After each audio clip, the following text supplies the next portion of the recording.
representative and in representing the Conservative Caucus, I and we oppose the legislation that is the subject of this public hearing, HB 5044, an act concerning immunizations. In a nutshell, our objection is grounded in the concept of parental rights. As you are already aware, presently, parents, the only persons that are responsible under the law to protect their children from undue harm, have the ability to exempt their child from having the government insert a foreign substance into their child's body based upon a religious belief.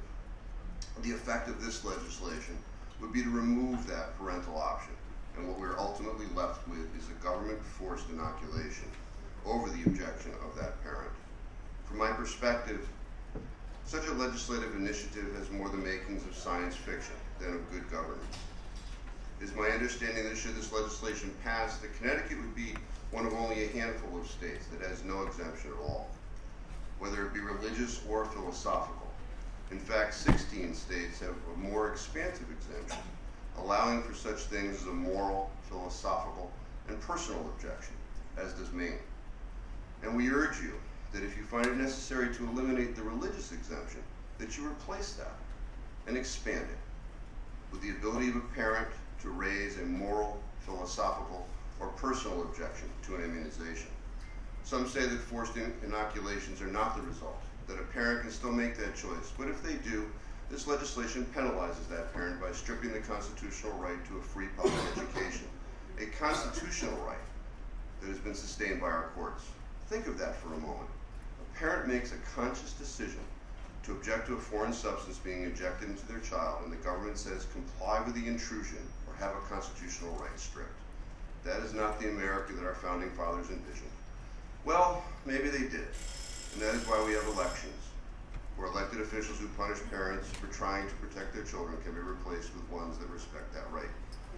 Ultimately, during this session, you are left with a choice: to support this draconian concept or to reject it. However, I suggest caution, as the message from the parents and the general public that is resounding in this building, resounding in social media, and resounding in the airwaves is quite clear. Vote for shots, lose your spots. The choice is yours. I thank you for your time and attention on this day. Thank you, Representative. Are there any questions or comments? Thank you for your testimony. We'll be moving on to Dr. Mona Shararia. I'm so sorry, you'll have to say your name, and I apologize. Then Representative Daphneus, and then Peter Wolfgang. Thank you. Thank you. So it's Mona Shariari, but that was actually pretty good. I just want to say hello to everyone and my local rep in Cromwell, Representative Harpino. So I am a board-certified dermatologist that practices in Cromwell. I'm also Associate Director of Clinical Trials, so I have a lot of experience when it comes to studies for different medications, and I'm an Assistant Professor of Dermatology at Yale University. And you guys have received my written testimony, so I'm going to paraphrase some of the facts that my colleagues before me have not brought forth, but I am in support of HB 5044. And the main reason is I see a lot of children in my practice, and at the end of the day, that child is my patient. I took an oath to do no harm, and I respect the decision that parents want to make when it comes to immunizations. And every time it comes to doing any sort of intervention with my patients, I do discuss whether they're an adult or a child, what are the risks, what are the benefits, and I give them a chance to ask questions. I tell them about good resources online to go to in order to gain more information. But at the end of the day, I give them that autonomy. What we need to understand, though, as someone who's a trained medical professional, I do have some knowledge that a parent may not have. And we're in an era of social media, influencers, and individuals who do not have proper training that are influencing the mindset of a lot of parents. And unfortunately, they may think they're making a decision that's in the best interest of their particular child, and it may be, but I prescribe immune suppressive medications to a lot of my patients, and when this kid who cannot, for a medical reason, get the vaccine, goes into a public school system, and there's a child there who has something like measles, brings it in, now my patient is at risk because of their immune status. And this is something that we need to definitely keep in mind when it comes to the autonomy factor with respect to immunizations.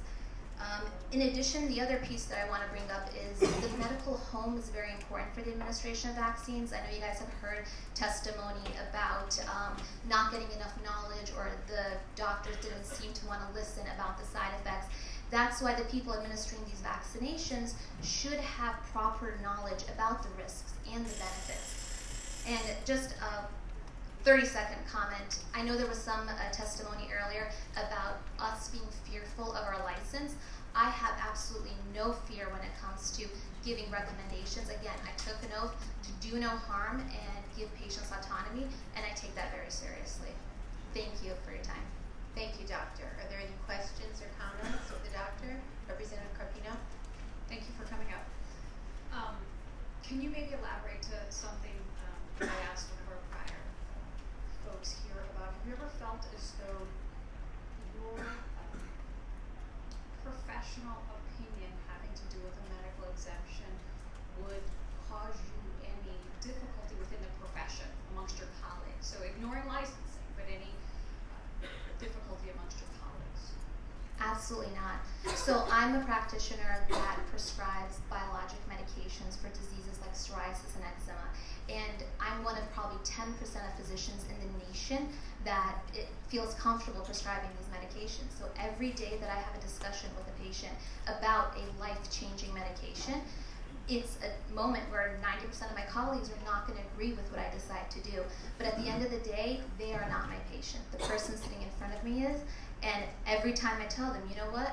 This is a condition that's not going to kill you, so you tell me how you want to proceed. We decide together. I never feel like I need to force my opinion on them, nor do I feel like I need to go down one pathway or another because of peer pressure from society. Thank you for your perspective. Thank you. Representative Michelle? Thank you, Madam Chair. Thank you for testifying today. Just a simple question. Well, maybe two questions. What are the cons, and in what case would you not suggest to patients to get a vaccine?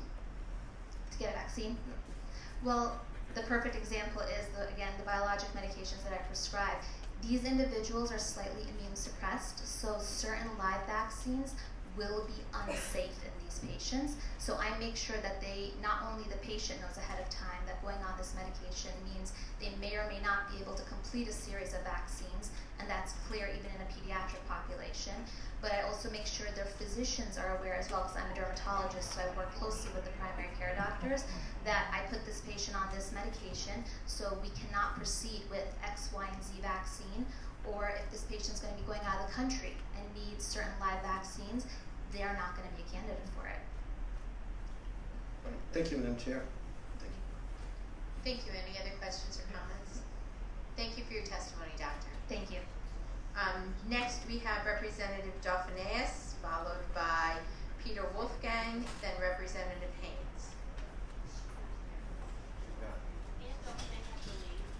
She's not here. Okay. Then we will go with Representative Haynes.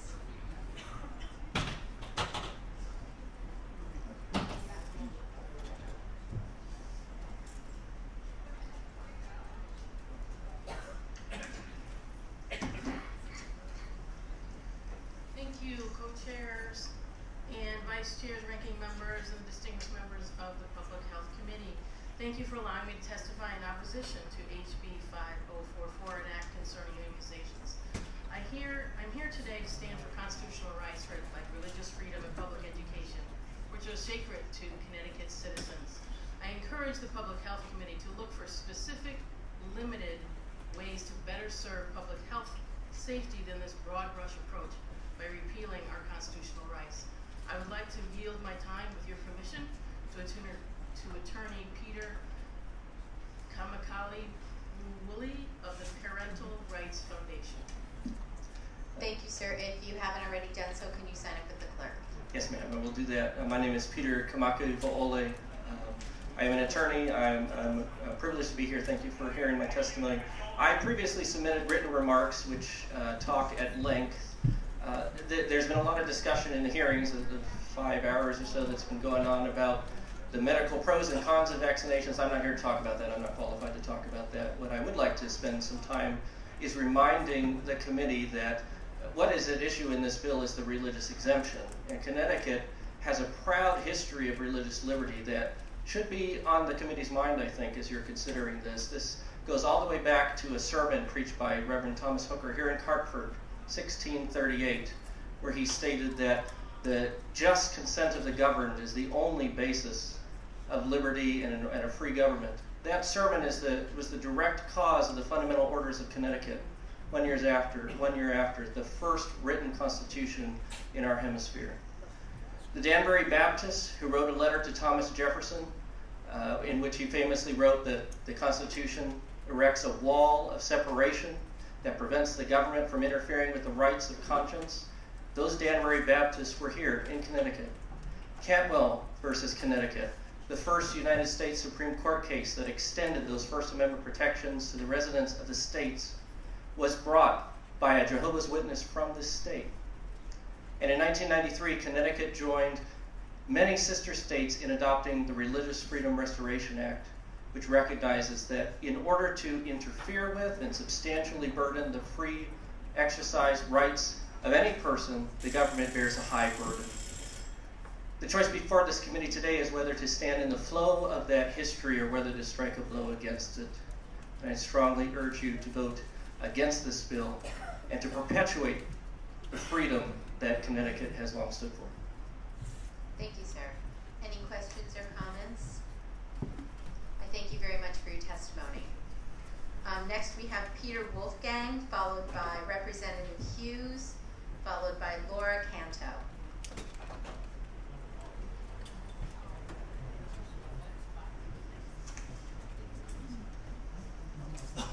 Welcome, Mr. Wolfgang. Thank you. Chairperson Abrams, Ranking Member Pettit, members of the committee. My name is Peter Wolfgang. I'm president of Family Institute of Connecticut Action. Our members support immunizing their kids, but they don't support this bill.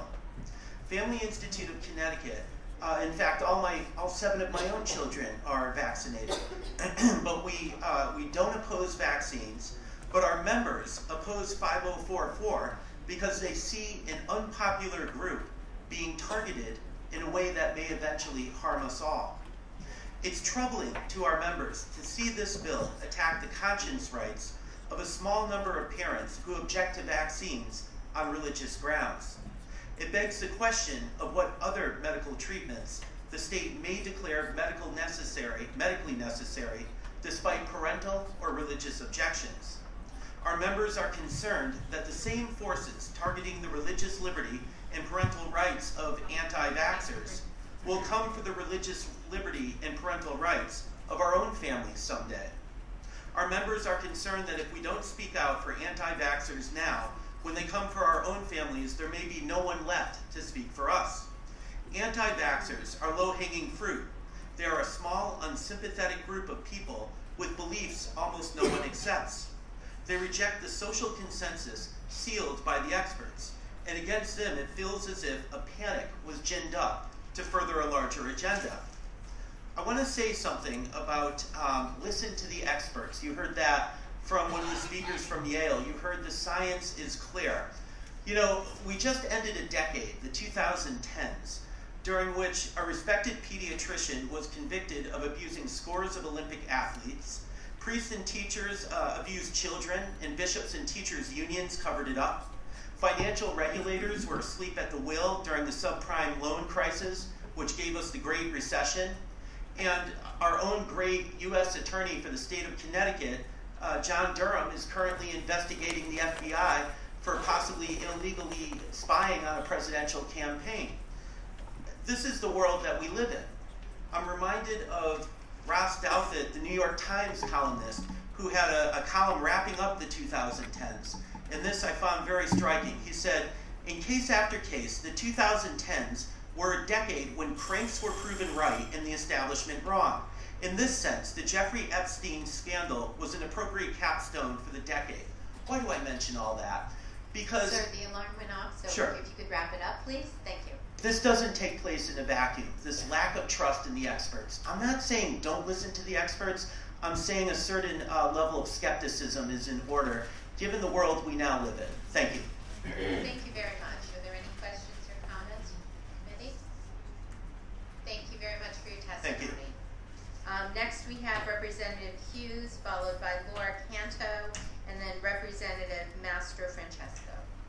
Thank you, Madam Chair. I bring up a constituent, Dan, a parent of an immunocompromised family. I'm Representative Ann Hughes of the 135th District, also a member of the Human Services, Insurance, and Aging Committee. To the proponents of HB 5044 to protect public health and safety, as a fellow legislator, I share your goals to protect and improve public health. As a full-time social worker, working with medically compromised older adults, I get a flu shot every year to protect the community I work with. I stay home on the extremely rare occasion of catching a cold or virus so I don't expose the public or my coworkers. The many families in my district who have immunocompromised household members or under-vaccinated children have diligently pledged to fiercely protect their child's communities, even without the safeguard of paid family medical leave that in 2 years will empower workers in Connecticut to stay home with their sick kid or to stay home themselves so they don't expose coworkers.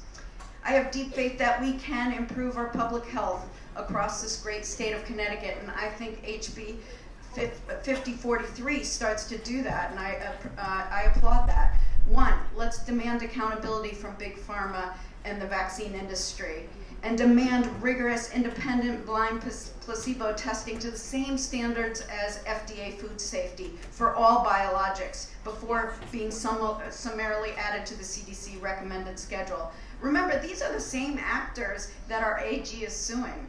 Big pharma agents like Purdue that knowingly flooded doctors' offices and communities with deadly addictive opioids, catastrophic consequences. 2, let's empower the medical community like the part of this bill is attempting to do, but to treat family as patient with flexibility for exemptions for younger siblings, family members who may also be sensitive to side effects and reactions. Let's do what you're doing in that part of the bill, which is allow physicians discretion to order extra blood testing, spread out, delay the schedule, distinguish and rank most important and necessary out of the, whether it's 72 or 63 on the schedule to meet compliance. I say let's pilot that part of the bill and evaluate. And let's 3, fully fund and resource and staff our DPH that testified before you for 2 hours. According to last week's Hartford Current about the state audit, DPH is woefully under-resourced and understaffed to maintain public drinking water safety. So, to wrap up. I'm sorry, Representative, your time's up, so is the gentleman that you brought with you. I understand. So just finally, as guardians of public health, as state legislators, we must also remember our oath as guardians of human rights, civil rights, that are under serious threat under this federal administration, and I believe we have no business, in the absence of a true public health emergency, yanking families' last resort to protecting their children and denying their right to public education. Thank you. Are there any questions or comments? Representative Michelle.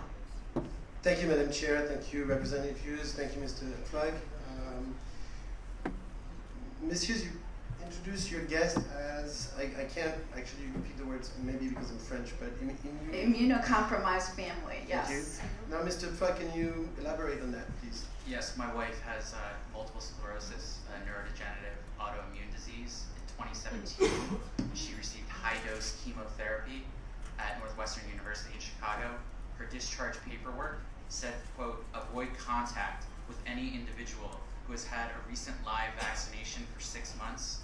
The reason for that, end quote, is because live vaccine products like the MMR, nasal flu shot, chickenpox, varicella vaccine can shed the virus to others.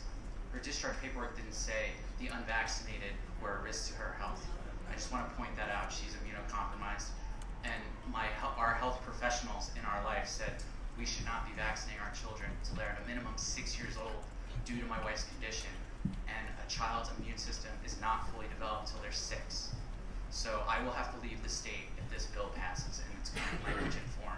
I have 3 kids. I have one that's just born in 4 months. Thanks. Thank you, Madam Chair. Thank you, Mr. Flagg. Thank you, Representative Hughes. Are there any other questions or comments from the committee?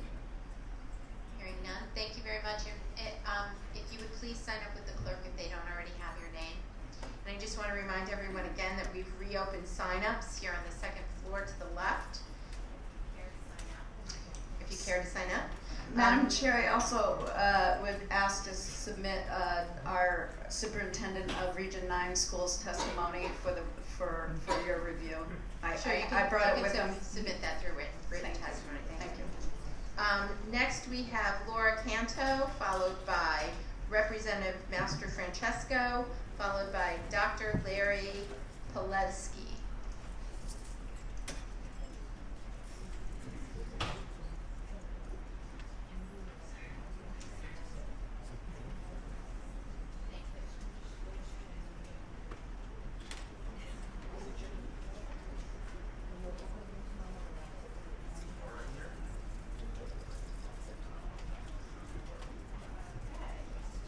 Laura Canto's not here, so let's move on to Dr. Larry Pilevsky. Is Dr. Larry Pilevsky here?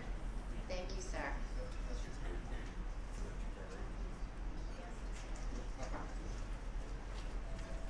Good afternoon, and thank you for the opportunity to speak before you. As a medical student, starting in 1983, I was taught to critically think, and there are a couple of assumptions that we've heard today that I'd like to challenge. One of the assumptions that we heard is that high vaccinations protects those vulnerable, and it reduces the probability of those people vaccinated to spread the germ to others. Never once in my 37 years have I ever seen a study that showed that a vaccination makes the bacteria or the virus disappear from the body of those who are vaccinated. And yet, all we continue to say is that once a vaccine is given, not only are people immune, but the bacteria and viruses are no longer in their bodies to transmit to others, and that is not true. We also heard that once you're vaccinated, you are immune. Well, actually, the textbooks don't say that. The textbooks say that 2 to 10% of children who receive a vaccine actually don't develop an antibody at all. And then there's a whole number of children who will develop an antibody, but we don't even know the percentage, because they will develop the antibody but won't be protected at all. So there are more children who don't develop protection from the vaccine than are actually unvaccinated in the state of Connecticut. We are told that unvaccinated children are the only children and the only people that are capable of spreading germs. But that's not true either, because vaccinated children can still spread germs. They can still carry the bacteria and viruses that we vaccinate against. And so can adults. Adults can also carry the bacteria and viruses that we vaccinate against. We are told that when you vaccinate, the bacteria and the viruses completely disappear from the earth. Well, they don't. They change activity, they may mutate, and you heard before that the measles virus doesn't mutate. Well, it does. There are cases of outbreaks in Canada that have shown that a new virus came about, and there are studies in the literature that show that when a vaccine is given, you can induce a strain replacement, meaning that over time, the bacteria and the viruses will mutate, but they don't disappear from the earth. They are still here, their activities change, and they may even mutate. And even those who are vaccinated can still carry them and transmit them. But unfortunately, we're targeting 2% of the children who are not the sole carriers or transmitters of germs. And vaccinations don't stop people from carrying and transmitting germs just because they've been given the vaccine. And my last point is we heard that vaccines are unequivocally safe. We have a public health crisis in our midst. Chronic illness, brain damage, neurodevelopmental disability, and there are chemicals in the vaccines that are shown in animal studies to contribute to this kind of brain inflammation that we are turning our backs on, and we are creating many of these children, and we are ignoring it for the sake of continuing to vaccinate. Thank you. Thank you for your testimony. Are there any questions or comments? Yes, Representative Claire Distinguished. Thank you for your testimony. I just have one question. Excuse me. Some of the vaccines and the ingredients in the vaccines we've heard about could be aluminum, could be mercury. Is there some concern that when these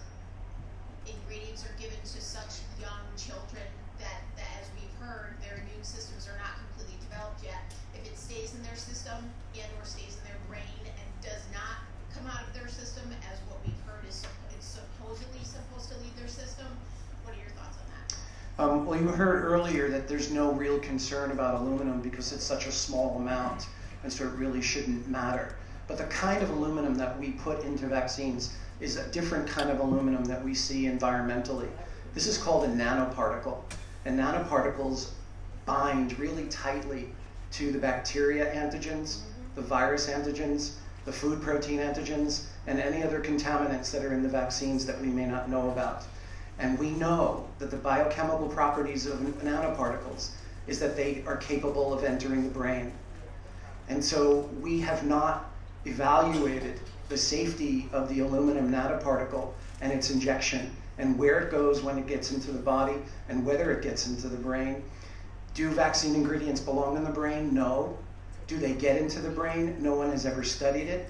But animal studies using the same chemicals that are in vaccines that we give to children directly demonstrate that the vaccine ingredients do enter the brain. We are ignoring this information. There are scientists in Europe who've actually done studies on the aluminum nanoparticle and have shown that it can persist in the brain for years and decades. And so what we're seeing is a large outbreak of neurodevelopmental disabilities in adults, including Alzheimer's. And one of the main factors that they're finding in the brains of people with Alzheimer's is the aluminum nanoparticle that's directly related to the vaccines that we're giving. So we have never studied whether the aluminum that we're giving in vaccines gets into the brain, and we've never measured whether it stays in the brain and what it does if it does stay in the brain. But we do know that vaccines are supposed to cause inflammation in the body. But we have more than half of our children with chronic inflamed conditions. And we've never allowed ourselves to ask the question, if the vaccines cause inflammation acutely, do they continue to create inflammation chronically? We have 1 in 5 with neurodevelopmental disabilities, 1 in 10 with ADD and ADHD, 1 in 35 with autism, 1 in 11 with asthma, and 1 in 20 under the age of 5 with seizures. And the autoimmune diseases are exponentially rising, and we are finding that the viruses and the bacteria that we're injecting into the body, along with the adjuvants, create something called molecular mimicry, which means the body sees those viruses thinking that it's foreign, but actually finds pieces of those viruses that match pieces of the self. And the immune system doesn't differentiate between what it's been told to reject and itself. So it will turn the immune system on itself, leading to an autoimmune condition. We know this about hepatitis B, we know it about the Gardasil vaccine, and we know it about the flu vaccine. And we continue to say unequivocally that the vaccines have been studied effectively and that they're safe, and that's just not true. Thank you for your testimony. Thank you for your answer. Thank you. Madam Chair. Thank you, Representative Steinberg. Thank you, Madam Chair. Dr. Gillespie, good to see you again. You know, I've been intrigued by your statement when we met previously with regard to the aluminum adjuvant passing through the blood-brain barrier. And I've done a little research of my own. I'm not a physician. I gave a pre-med freshman year in college. I passed out of the side of blood. But I did do a little research, and it suggests that the aluminum was chosen as an adjuvant because it's particularly immobile, and because of its solubility, it does sort of fall apart pretty easily. But then as a nanoparticle, it would need to be charged before it could pass through the blood-brain barrier, because the membrane is hydrophobic and would not make that possible. And they also made the point there are various sizes of nanoparticles, and making a general statement that they're all going to be passed through the blood-brain barrier is arguable. And then the final point is, have you looked at human brains of both those who have been vaccinated and those who haven't, to be able to make a comparison of as to the levels of aluminum in the brain, to rule out the possibility that it's other sources of aluminum that are creating these nanoparticles in the brain? Right. Thank you. I'll answer the second one first. There have been studies looking at the brains of people who had autism and those who didn't, and compared the percentage of aluminum. And it was exponentially larger in those with autism than those who had no neurodevelopmental disabilities. But I do want to mention that aluminum is not in vaccines in a vacuum. And so one of the reasons aluminum is in there is to galvanize or catalyze an immune response against the antigens that are bound very tightly to it. But in every vaccine where you see an aluminum nanoparticle, it is accompanied by polysorbate 80, which is an emulsifier. And an emulsifier can go through both water and fat materials. And any of the experts that I've ever asked, why is polysorbate in the vaccine, they have said, quote, to help disperse the vaccine material away from the vaccine injection site. So polysorbate 80 is known as an emulsifier. It's also used by drug companies to bind to drugs to assist drug delivery into the brain. So polysorbate 80 can pass through the brain, and when it binds very tightly to aluminum. And in animal studies, when using drugs bound to nanoparticles, bound to polysorbate 80, you massively increase drug penetration into the brain than if you didn't have the polysorbate 80 alone. So polysorbate 80 is a disperser. It does move things away from the injection site, and it increases the potential for entry of whatever is attached to the polysorbate 80 into the brain. There's another chemical in the vaccines called 2-phenoxyethanol, which actually disrupts the health of the cell membranes of the body. It's well known to be a detergent in that respect, and yet we don't study it to see what it does when it's injected into the body and whether it actually changes the cell membrane that would allow almost anything from the vaccine or even from the bloodstream to enter into cells or enter into the brain. And we know that aluminum as a nanoparticle can destroy mitochondria. And mitochondrial disease is one of the basic pathophysiological findings in people with chronic inflammatory conditions. We also know that the aluminum nanoparticle can destroy the waste product removers of the cells. Those are called the lysosomes. Those aluminum nanoparticles that can destroy the lysosomes change the way the cells remove wastes and inflammation. Therefore, you are increasing the potential for chronic inflammatory conditions. Polysorbate 80 can go right through the cell membrane. 2-phenoxyethanol can destroy the cell membrane and allow material to go in, and anything bound to the aluminum can still go into areas where it shouldn't go in.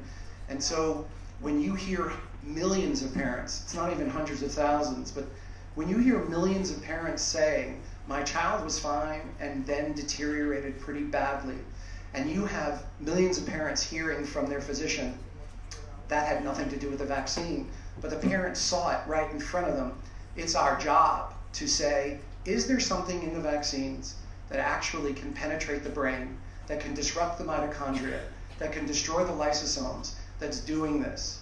Because it can, and it most likely is, and we're refusing to look at it. And these families are real. Can I get back to the original question? Sorry for interrupting. Sure, no. You mentioned the surfactant, which seemed to be a very important part of the ability to pass the blood-brain barrier. And again, I'm just reading here.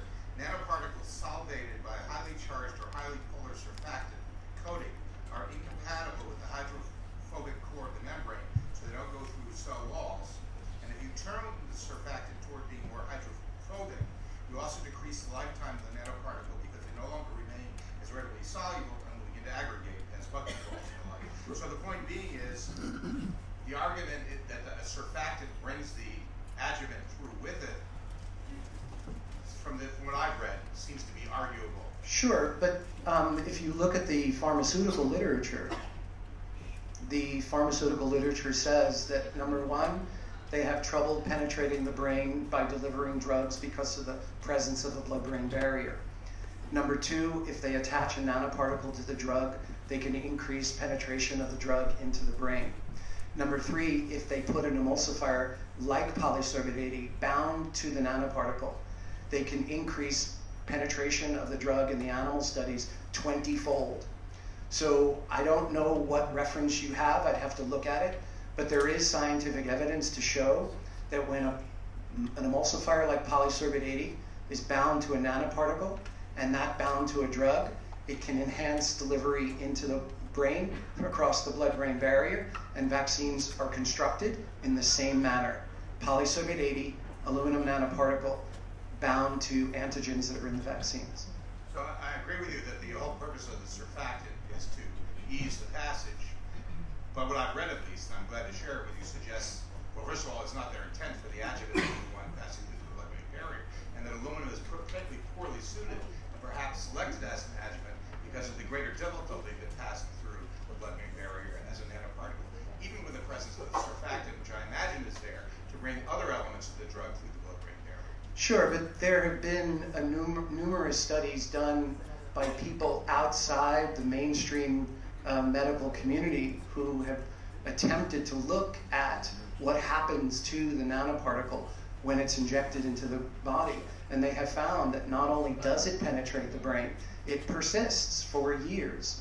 And so, again, if we're seeing a public health emergency of chronically disabled and chronically ill children, and we know that there are ingredients in vaccines that can potentially contribute to that happening, and we don't have any scientific studies examining whether or not any of these ingredients contribute to the development of these chronic inflammatory conditions, we have a problem. And I have to agree with your essential argument. If you were really talking about proven causality, what you described over and over again seems to be a correlation. However, you fail to take into account the tens of thousands of chemicals we've introduced into our food and into our environment. Have we evaluated all those? And should we be stopping all those 10,000 chemicals because they may be the cause of the presence of these various elements in the brain? No, I appreciate that. But there's a difference between what you inhale and what you ingest and what you inject. And what you inhale and what you ingest has the capacity for the immune system along the airway and the immune system along the 26 feet of intestines in children, plus the liver, to actually eliminate that before it gets into the body.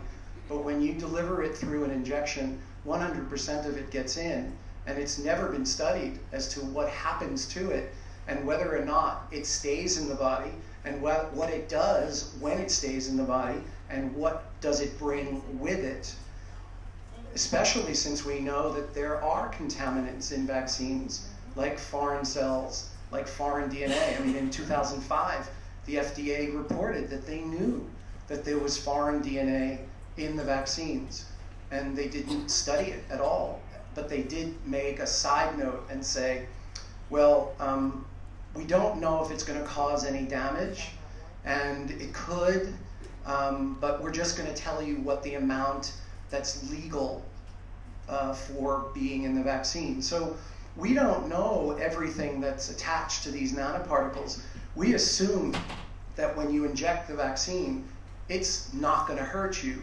We also assume it's going to give you immunity, and neither of those is true. I'm still focused on the fact that we do know that many chemicals in our environment are carcinogenic, are endocrine disruptors, that have any number of other create mutations and the like, and those are not injected. So many of those things are present that end up in our bloodstream because they've been ingested or through other means. I'm just not quite sure I can buy your argument this is all because of vaccines, because you've noticed some of these incidents when there are all these other factors in our environment that coincidentally have been introduced along the same time frame as vaccines that could equally, if not more likely, be involved given their pure number of them involved. I appreciate that question. The fact of the matter is that vaccine ingredients have never been tested for mutagenicity or carcinogenicity. And there are actually statements in the package inserts that say that this product has never been tested to see whether it causes mutations in the DNA or whether it causes cancer. So you're right, I think we should be equally concerned about the injection of these materials. But I'll say that in over 21 years of actually watching the health of vaccinated children in the same community as the health of unvaccinated children, I don't see nearly as many chronic inflammatory conditions in those who are unvaccinated as I do in those who are vaccinated. And a colleague of mine is currently engaged in a wonderful study looking at the health outcomes of fully vaccinated children, partially vaccinated children, and unvaccinated children. And in his preliminary data, he's already seeing quite a stark, statistically significant difference that the unvaccinated children are unanimously healthier, with fewer chronic illnesses. The next fewer illnesses are seen in the partially vaccinated children, and the most severe chronically inflamed conditions are seen in the fully vaccinated children. So I think we do have observational data just by watching to see, well, how many of the kids in the community who don't get vaccinated actually have cancer? How many do get cancer living in the same community who are vaccinated? Those vax versus unvax studies have never been done by the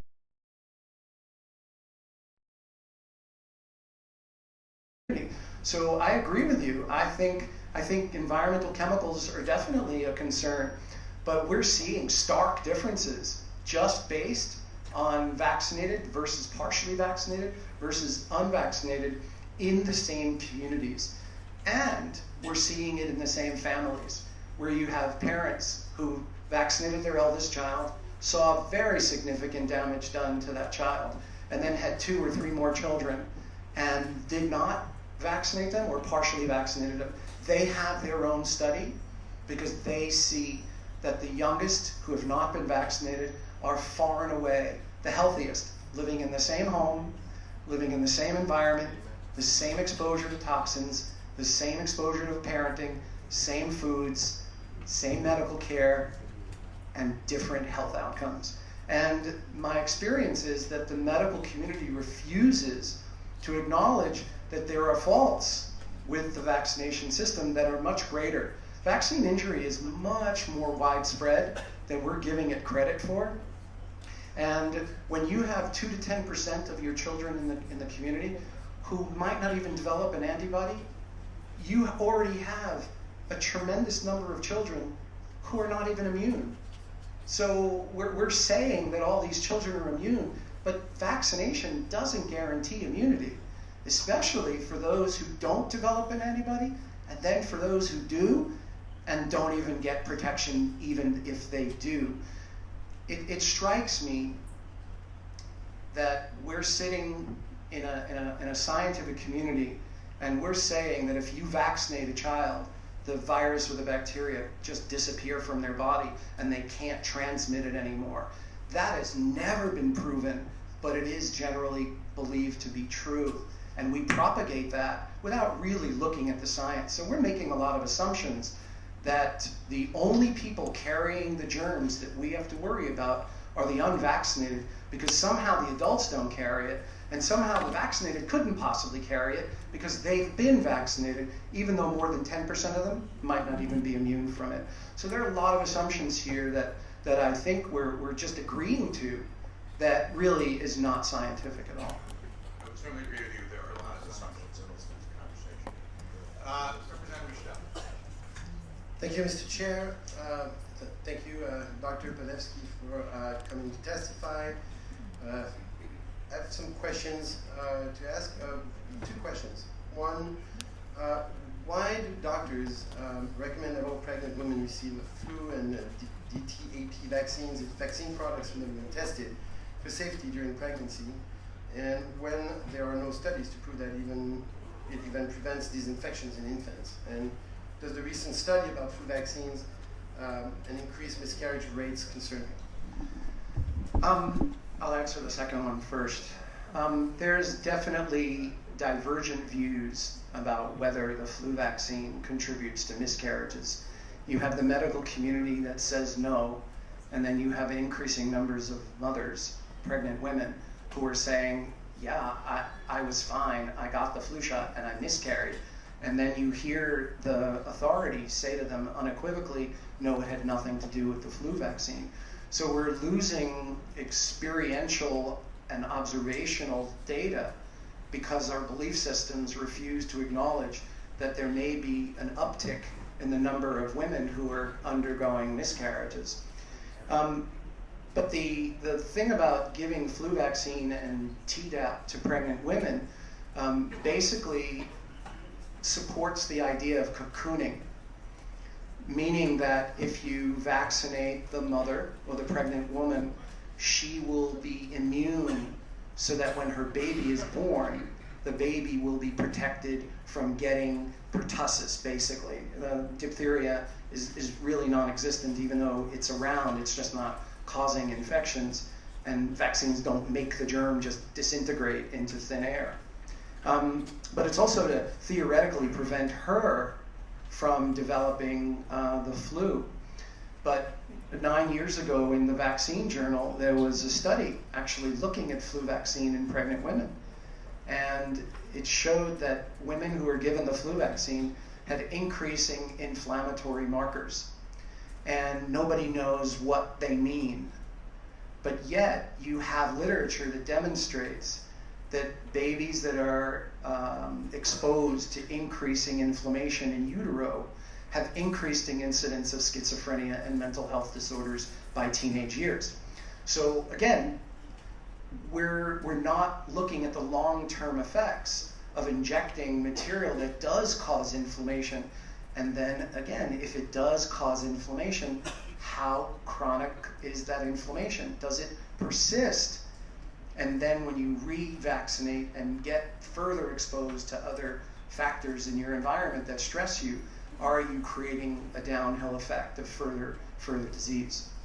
And last, why vaccine products only safety tested for days or months rather than 4 or 5 years, as with pharmaceutical drug products? And why don't vaccines use the gold standard in a classical controlled double-blind studies to prove safety as is used for all other pharmaceutical products? So I do want to say that you heard before that vaccines are double-blind, randomized, placebo-controlled study, but they're not. And I would love to have the opportunity to work through the scientific literature to show that not one ingredient in vaccines has ever been injected into a group of kids with a control group that's given a placebo. That's never happened. But vaccines are not considered under the same standards of medicines. They're considered biologics. And the vaccine industry has adopted and given permission to not study vaccines the same way medicines are studied. They also have said publicly that it's unethical to keep children unvaccinated during a study. So that's why they say we don't see studies looking at 4 weeks, 8 weeks, 12 weeks, 6 months later. I mean, we do have these surveillance studies, but you know, if a child gets vaccinated at 2 years of age and then 6 months later, never having had asthma, starts to get asthma, even though there's evidence in the literature how vaccines can favor the development of a wheezing illness, we have no data to actually say yay or nay that that vaccine, in combination with what the kid got in the first 2 years, may have contributed to the onset of that chronic inflammatory condition. So we are demanding that the proper safety studies be done, and we are told that they won't be, because we can't leave children unvaccinated for any length of time. And then when we say, well, we have all these kids who are unvaccinated who can be in the study, they say, well, they don't have the same demographics, they don't have the same diets, they don't have the same home environments, so we really can't compare one to the other.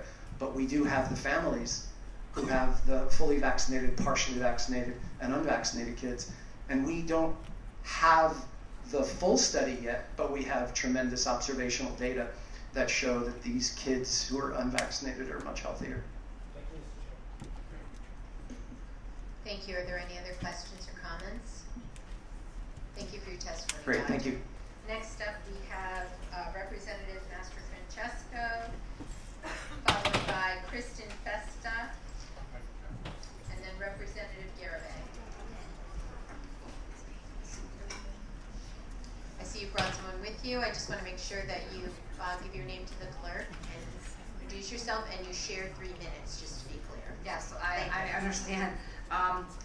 Thank you, Representative Gail Master Francesco from the 80th District, representing Woolcott and Southington, co-chairs, vice chairs, ranking members, and distinguished members of the Public Health Committee. Thank you for allowing me to submit testimony in opposition of HB 5044, an act concerning immunizations.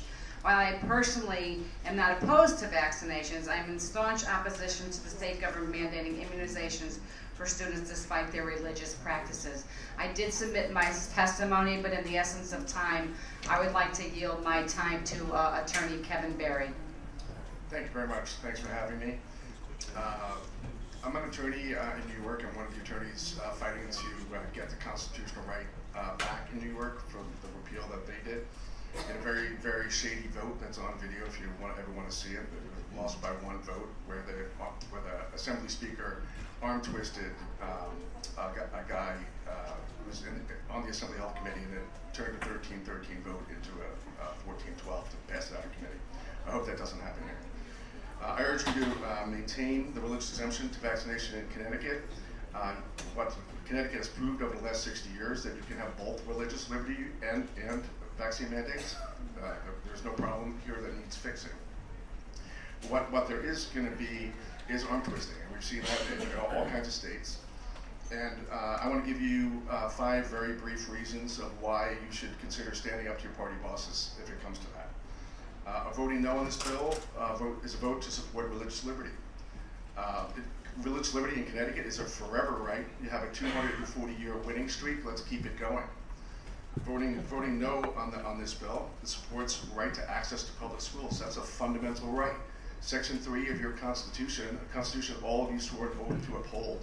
Section 3 says there should be no discrimination based on free exercise of religion. Obviously, being kept out of public school is discrimination. 3, oppose discrimination. Oppose discrimination. As I just mentioned, this bill provides for a clear discrimination against parents who exercise their religious beliefs. That's wrong, and it's worth any punishment you get from your party bosses. 4, oppose segregation. Forced or coerced homeschooling is a form of segregation. Communities who have to endure separate but equal, they do not want to take a step back with segregation. And 5, listen to women. Listen to women. Those of you who are pro-choice, while the fetus is growing inside the woman, it's her decision, her decision, her decision. The child is born and the state takes over? Is that really the policy you're looking to have? Why not trust the mother to make the decisions for the child throughout childhood? Thank you. Thank you for being succinct. I appreciate that. Any other questions or comments? Senator Summers. Good afternoon. I have a question on, you said that are you in a lawsuit with New York over the religious exemption or not being able to go to school, or both? Or both. Could you elaborate? Yes, thank you. The New York repealed the religious exemption on June 13th in one day with no hearings. So God bless Connecticut for actually having hearings. They did it in a day, and they threw 26,000 children out of school. That was passed in June. It created a nightmare all over the state. School districts, superintendents, no one knew how to handle it. The kids, the IEP kids, this would be the same thing that it's going to happen here if this bill passes. I listened this morning at one of the overflow rooms to, you're asking the health people questions about education, and then they were punting to the education department. So this bill is not ready. It's not ready for prime time. You know, there needs to be more hearings from the education people. That medical exemption stuff you have in there, that's all brand new. But on the New York thing, we've gone for preliminary injunctions. We have not been successful with that yet. But there's been no testimony. There's been no testimony taken. There will be. I'll be happy to share with anyone here the expert affidavits we have in the case. Dr. Plevsky offered one. There's another great one from Dr. Alvin Moss, who teaches, he's a nephrologist at the University of West Virginia, where he talks about what was discussed earlier about the immunocompromised, how the child who gets a live virus vaccine is a greater danger to the immunocompromised person than a person who is unvaccinated. And that he's got 150, he's practicing for 43 years, 150 published papers, Harvard undergrad, UPenn Med School. So I'm happy to share that with you. And yeah, go ahead. Thank you. I think that a lot of the conversation we've heard today has been on like the science of vaccines, which I don't think that this body is equipped to debate unless your doctor had it. However, I was interested in what happened to the 26,000 students that were no longer allowed to attend public school. Did it also include private schools in their bill? Include private schools, a lot of them left the state. You know, it's kind of, New York is impaneling a committee to investigate why 76,000 people left New York, right?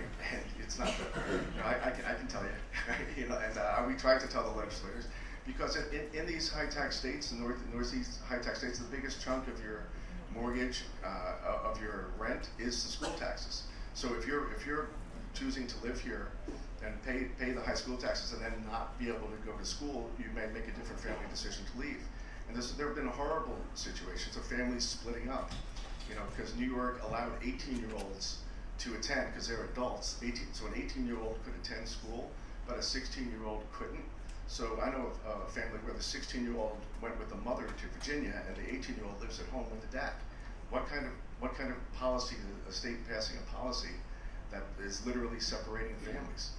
Okay, my last question, because of time, yes, is that was last year. Has there been any data to show that removing that religious exemption has increased their immunization rates in New York? Do we have that data?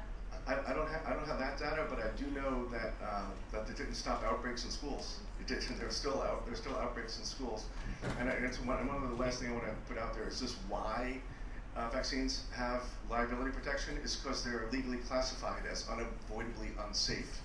Other things that are unavoidably unsafe, race cars, chainsaws, you can't make a safe chainsaw, you can't make a safe vaccine, you just can't do it. So so mandating that is a dangerous thing.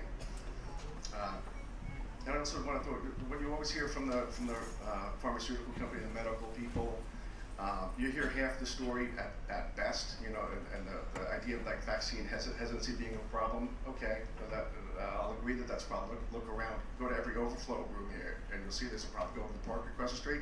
But what you don't hear is the third leading cause of death is medical error. Heart disease, cancer, medical error, right? So is there other reasons that people are not trusting the pharmaceutical industry? Absolutely. So for you to mandate that opposing people's religious beliefs when there's no emergency, right? And I think some of you have the blinders on it. This is only public health. It's religious liberty, it's public schools, and public health. It's all three. So please just don't focus on the one. My last question, being an attorney, should Connecticut pass this law mandating these vaccines and there's a bad outcome for a family, would they then be subjecting themselves to be liable for a lawsuit in the state of Connecticut? Would Connecticut, well, there would certainly be constitutional challenges. It would be hard to say whether or not you could sue, because you have to go to vaccine court if you're injured by a vaccine. And some of the testimony earlier is saying that was like an easy process. It takes 10 years. There's never ever been a case that made it through vaccine court. It's a civil case. There might be one this summer, but it's a long, tedious, hard process. Thank you. Thank you, Representative Cardy. Thank you, Madam Chair. Very quickly, so New York just recently removed the exemption, I think it was last June or so. How, and I know they provided guidance to the Department of Education and Public Health, how did they handle state assessments? In other words, students that were prohibited from attending school, but they still need to take certain tests, you know, college entrance. Did they give guidance on how those children would be treated? Yeah, it's been a nightmare. Like they're not allowing some students onto campus. They can't go to like a dance, or there are some students. A tragic case of 17-year-old senior who was unable to is likely to be unable to graduate with her class. You know, the rest of them are 18, but she's younger, so 18-year-olds are okay, and 17-year-olds aren't. You know, it's an absurdity. And that child was a star volleyball player who could have had scholarship offers. She was 1 credit shy of graduation, and can't go to school, can't show up. All of her classmates signed a petition to ask her to come, and the schools are hampered. The school can't violate the state law. So it's a bad state law. It's a bad law. Again, there's no problem here. There's no problem, right? It's a boogeyman situation. It's no problem. Thank you. Representative Beck. Thank you, Senator. Thank you for your testimony. I only have one question. In Connecticut, we've had a ruling from the Attorney General on this issue to Did they ask for one in New York, and if so, what was it? I don't know if they had one in advance, but I can tell you our experience from the Attorney General. One of the more interesting experiences is we've filed multiple cases, and my co-counsels here hopefully will be testifying later. The attorney, no one can test, once it gets out of the political process, no one can test the validity of the religious exemption, right? The judges all take it at face value. The attorney generals, they concede it, right? You only hear the talking point from the other side who want to pass this mandate that people are falsely using the religious exemption.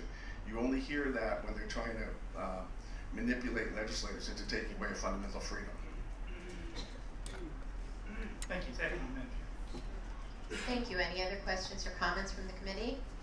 Thank you very much for your testimony. Oh, I'm sorry. Representative? Thank you for your strong testimony. Are you being paid for this work that you're doing on this? No, unfortunately, no. Oh, it's fortunate. Yeah. I think it's fortunate. Yeah, no, this is a passion. For your beliefs. Yeah, it is, and that's what I hope. That's what I hope will win the day here, because there are things that are more important. Like religious liberty is very important. Like it's a foundational American value. It's one of the cases we have is an Amish family, right? The Amish came here in the late 1600s, early 1700s in search of religious freedom, right? That's before we even had any constitution. Like that's what America is known for. It's religious liberty. We have an agree to disagree, and it's worked very well for 240 years, right? And right now, currently in Connecticut and all over the country, there are people attending school with religious exemptions, and there are not major outbreaks. And why is that? For the same reason that between 1900 and 1960, the mortality from infectious disease dropped by 99% before mass vaccinations, because of running water, clean water, flushing toilets, refrigerated foods. All of those things dropped the mortality rate by 99% before vaccines. So there's this foundational myth that vaccines saved the world, and it really, the pharmaceutical industry is taking credit that belongs to plumbers. Well, just to tell you, I've talked to probably a dozen different doctors, different areas, and with one exception, they're all in favor of this law. Yeah, and bartenders are in favor of selling beer. You know, yeah. It's not a particular survey, other than it's my own personal survey. Yeah, no, it makes sense. Everyone who participates. They stick with the data. Well, another way to look at it is everyone who participates in the financial transaction supports it. And another interesting thing, the American Medical Association, which is much larger than the American Academy of Pediatrics, they offer religious and philosophical exemptions to their members. So perhaps all of the families in Connecticut should join the American Medical Association. Thank you. Thank you. Any other questions or comments? Seeing none, thank you so much for your testimony. Again, please sign up with the clerk if you have not already done so. Thank you very much. Thank you very much. Next we have Kristen Festa, followed by Representative Garibay, and then Brian Festa. I just want to remind everyone that the cafeteria is only open until 6 o'clock, just so everyone knows that. Thank you so much for being here. I would just like to start out by saying that I actually I'm a patient of Dr. Chiari's practice, and I'm in the class of patients that she described. She advises not to get live viral vaccines, and I've never been advised not to get a live viral vaccine. Luckily, I know better myself. But I'm here to talk about my son, because a portion of this bill regarding medical exemptions is a direct threat to his life. My son has a medical team that consists of specialists throughout Boston, New York, New Jersey, and the West Coast. They're all very active in academic research, and they provide cutting-edge clinical care. They're in unanimous agreement that my son should never be vaccinated again. A routine flu vaccine as a toddler set off a multi-systemic inflammatory and autoimmune cascade that left him with very complex and very hard to treat neurological and metabolic conditions. Interestingly, his most important treatments involve immune suppression. So he is one of the immunocompromised children that this bill will supposedly protect. But this bill is disturbing because it opens the door to let legislative leadership appoint medical providers to a committee within DPH that will get to decide whether they're going to start reviewing medical exemptions.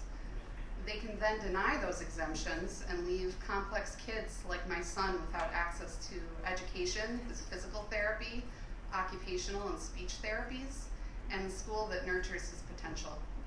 This is what happened in New York, and it's been devastating to disabled children there.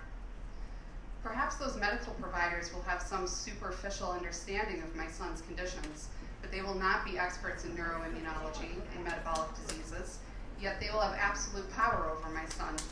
This is despicable. The Current just reported that DPH is plagued with fiscal mismanagement, and they failed to adequately report emergency medical data regarding emergency services. Their agency is in shambles, yet I am supposed to entrust their committee with my son's medical decision making. Their vaccination data is riddled with inaccuracies, but we are supposed to trust it to justify this extreme legislation. Are you kidding me?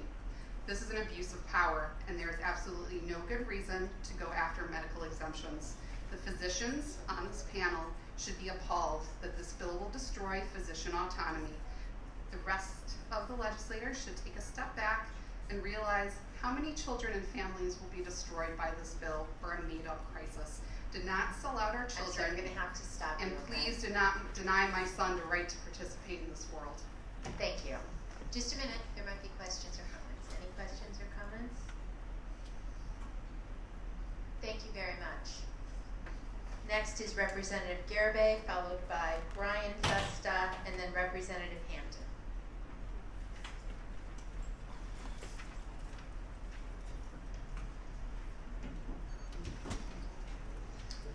Good afternoon. Thank you, Chairs, Representative Steinberg, Senator Abrams, Ranking Members, Representative Pettit, and Senator Summers, and distinguished members of the Public Health Committee. I am Jane Garibay, State Representative for Windsor and Windsor Locks, and with your permission, I would like to defer the rest of my time to Dr. Jody Terranova, who is a doctor, pediatrician in the greater Hartford area and one of my constituents from Windsor. Thank you. Hi, I'm Dr. Jody Terranova, a pediatrician in Hartford and the immunization representative for the American Academy of Pediatrics Connecticut chapter. I'm speaking in support of HB 5044 and on behalf of my colleagues in the American Academy of Pediatrics. Today I would like to leave you with 3 things to think about during my 3 minutes. What do we want to do? Why do we want to do it? And why should we do it now? First, what do we want to do? As you've heard today, we really want to protect the most vulnerable members of society, such as infants and immunocompromised individuals. We vaccinate to protect not only ourselves, but others. That's part of being a member of society, where we care for each other and care for the most vulnerable among us. Second, why do we want to remove non-medical exemptions? You've heard the references to the school-level immunization rates that were released last year. That was a wake-up call to parents, healthcare providers, and policymakers. We had a false sense of security that our statewide average looked pretty good. But in reality, we have many locations across the state where we fall below that required level, and that's where there's increased susceptibility to children. We can't overlook those pockets. Research shows that that's where those disease outbreaks occur, and as you've heard many times today, that is exactly what happened in our neighboring state of New York, where they had over 600 cases last year. Third, why should we do this now? We're not at a crisis. People have said this is not a crisis, we're not in an emergent state. That is true, but we are at risk for an outbreak, and we have the opportunity to be proactive rather than reactive. This is an opportunity for Connecticut to demonstrate we're a leader and ensuring a strong public health system for our residents. Please support this bill. Thank you very much. Are there any questions or comments? Seeing none, I thank you both for your testimony. Thank you. Thank you. Next, we have Brian Festa, followed by Representative Hampton, and then moving on to page 2, Joan Magaria. Noguera. Good Thank afternoon. You. Welcome. Or good evening, whatever it is. We're almost there, right? I'm here with you on this very precipitous occasion. You are about to decide on something that is going to have a far-reaching effect on every child and parent in this state who chooses to exercise their sincerely held religious beliefs. I actually came today with a prop for you. This tie, you can't see it probably, but it's got the scales of justice on it. I obtained it from the gift shop at the United States Supreme Court while I was waiting to hear the results of my bar exam several years ago. I am now a civil rights attorney. But the reason I bring this up, these scales of justice, is to remind you that justice is not meted out only in the courts of law. You have the opportunity to do justice today for all of the students and children and parents in Connecticut. I'm disappointed that Senator Anwar isn't here because I have another prop. This is an op-ed that he wrote in January last month in the Hartford Current called "Connecticut Should Become the Right to Housing State." The print version of the article said housing should be a human right. And you know what? I think it's a great op-ed. I think he did a fantastic job. I think housing should be a right. Everybody deserves to have safe and affordable housing, as he says. I'm a civil rights attorney and I believe in that strongly. However, he fails to recognize that at the same time he's advocating for housing to be a fundamental and basic human right. He's attempting to strip a right that is already defined in our Constitution as a fundamental right, and that is the right to an education. In Sheff v. O'Neill, in 1996, the Connecticut Supreme Court recognized education as a fundamental right. And so he's attempting, because he's one of the proponents of this bill, to take away that fundamental right to education, which is a denial of the Equal Protection Clause of the 14th Amendment, as well as the Free Exercise Clause of the First Amendment, as well as the Free Exercise Clause of the Connecticut Constitution and Equal Protection Clause of the Connecticut Constitution. So this is going, if this legislation passes, it's going to open up the floodgates of litigation. And I just want to close, because I know I'm running out of time, with the oath that you all took, because I know you, as Attorney Barry stated, you're just focusing on this from a public health perspective, and I know that you're all on this public health committee, but the oath that you took when you were sworn in read, "You do solemnly swear or affirm, as the case may be, that you will support the Constitution of the United States and the Constitution of the State of Connecticut, so long as you continue a citizen thereof, and that you will faithfully discharge according to law the duties of the office to the best of your ability, so help you God." So I ask you, please, please fulfill the duties of your oath and vote no on House Bill 5044. Did I actually make it before the bell? You may be the first. Thank you very much. Any questions? And that's a first for me, for those who know me. Dr. Pettit. That is, gold star, Attorney Festa.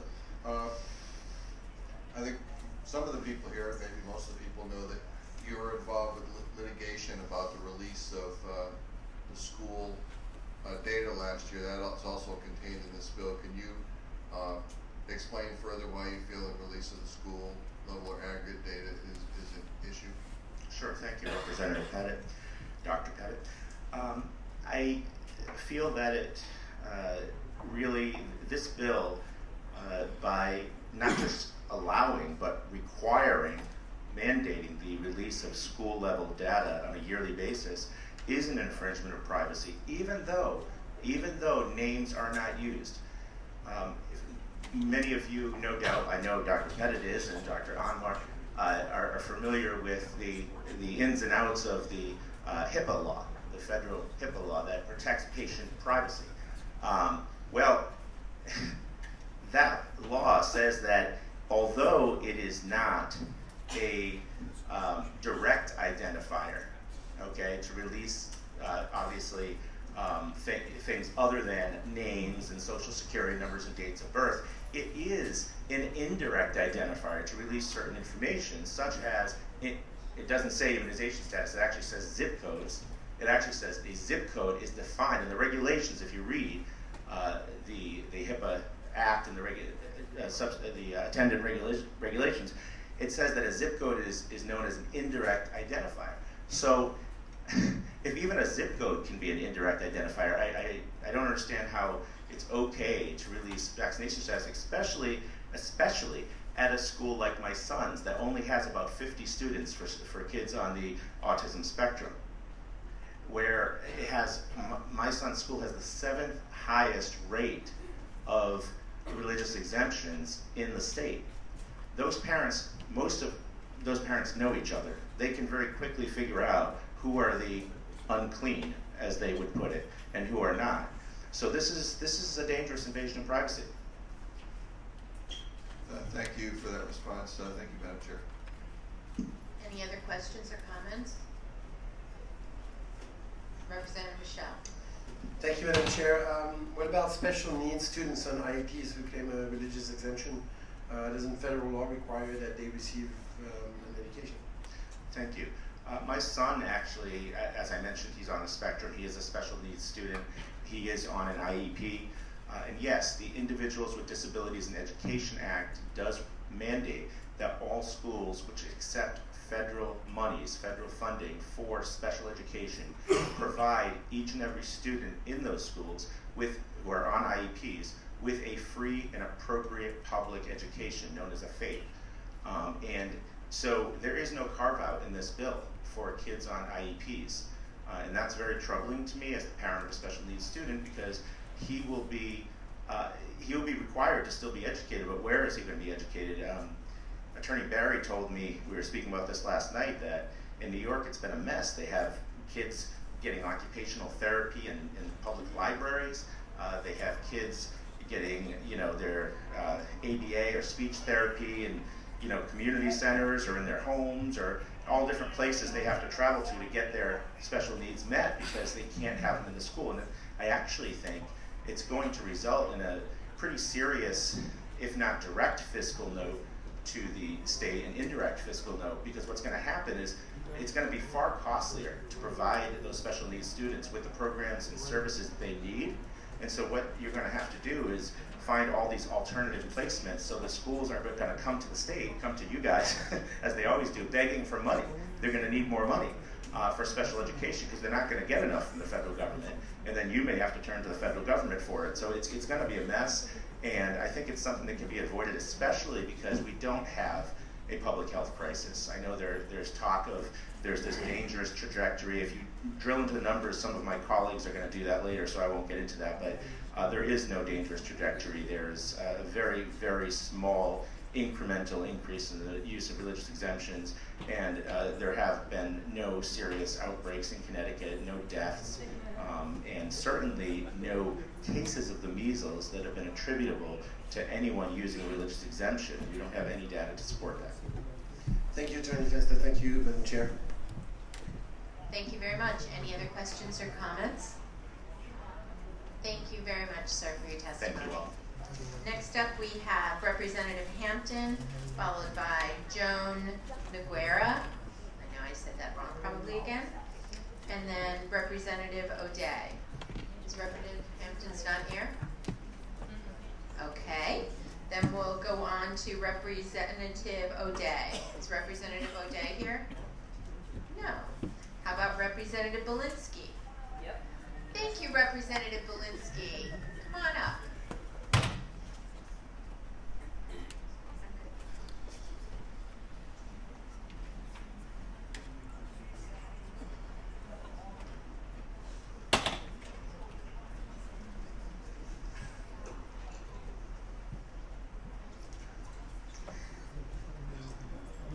Representative Mitch Polinsky. I want to thank the Public Health Committee for giving us a moment of time. I represent Newtown, Sandy Hook, in the 106th District of the House of Representatives, and I'd like to introduce you to a constituent of mine. Anne Marie Gianni is a recent relocation to my community, and we have a piece of testimony here that is very, very different than much of what we've heard so far today. Rather than relying on the statistical analysis, we have a personal story. So this will be a little bit of a break for the committee and a very, very good story to hear. So without further ado, to the chairs, co-chairs, ranking members, Anna Marie Gianni. Thank you so much for your time today and for letting me speak today. My family and I moved back to Connecticut after being out of state for 10 years. We were in California where we started our business. We came back here with our family of 4, and I'm here to oppose HB 5044 because California, with SB 277, they kicked us out. Like our kids could not go to school there. So we had to leave because we wanted our children in school. And we have family history. We left California because of SB 277 would not allow our children to go to school. Now we're underneath that same thing with this bill. I'm fundamentally not against vaccines, but however, I'm concerned with something that happened in our family years ago. In 1978, my husband's father was told for Union Carbide, he was working for Union Carbide here in Danbury, Connecticut, that he needed to get the swine flu vaccine. That same day, he had a grand mal seizure. 2 years later, he died, leaving my mother-in-law alone with her 2-year-old son, my husband, along with being pregnant with my children's uncle. Having known that knowledge, that he had a grand mal seizure from a vaccine, how can I trust an industry to give this to my children? What are my children going to do? We're going to be forced to move again. We're going to move our business. We have a business of 35 employees that we moved here in Connecticut. People are not moving into Connecticut with businesses. People are moving out of Connecticut. And we're going to be one of them to move out again because of this industry that I can't trust because of our family history. What are you going to do for my children? Well, I don't want to be a part of the state. Connecticut can be better. I oppose HB 5044. Thank you very much for your testimony. I just want to remind you, if you haven't already done so, to give your name to the clerk, please. Are there any questions? Dr. Pettit. Thank you, Madam Chair. Thank you, Mrs. Gianni. In California, are you afforded any other options other than complying with SB 277? What were the options afforded in California? There were options to get a medical exemption, and we were going that route to work with the pediatrician to get a medical exemption. But at the time, we decided to come back here to be with our family because this is where our kids' grandparents were. So we wanted to come back here where our roots are. So your motivation was partly family and partly the vaccination status, or mostly the vaccination issue? Mostly the vaccination issue, because we felt like we were being segregated. When you researched that issue, the medical exemptions there, did you probably, and I realize that at some level it's hearsay kind of evidence, but did other people feel that the medical exemptions offered in California were helpful in that regard, or what Our children are healthy. Our children they're not immunocompromised, they don't have any health issues. So it was tricky for a pediatrician to give an exemption for us because we were healthy. Oh, thank you for that. Thank you for your testimony. Thank you, Madam Chair. Thank you. Are there any other questions or comments? Thank you so much. Thank you, Madam Chair. Thank you, Representative. Next is Joan Nagarera. Noguera.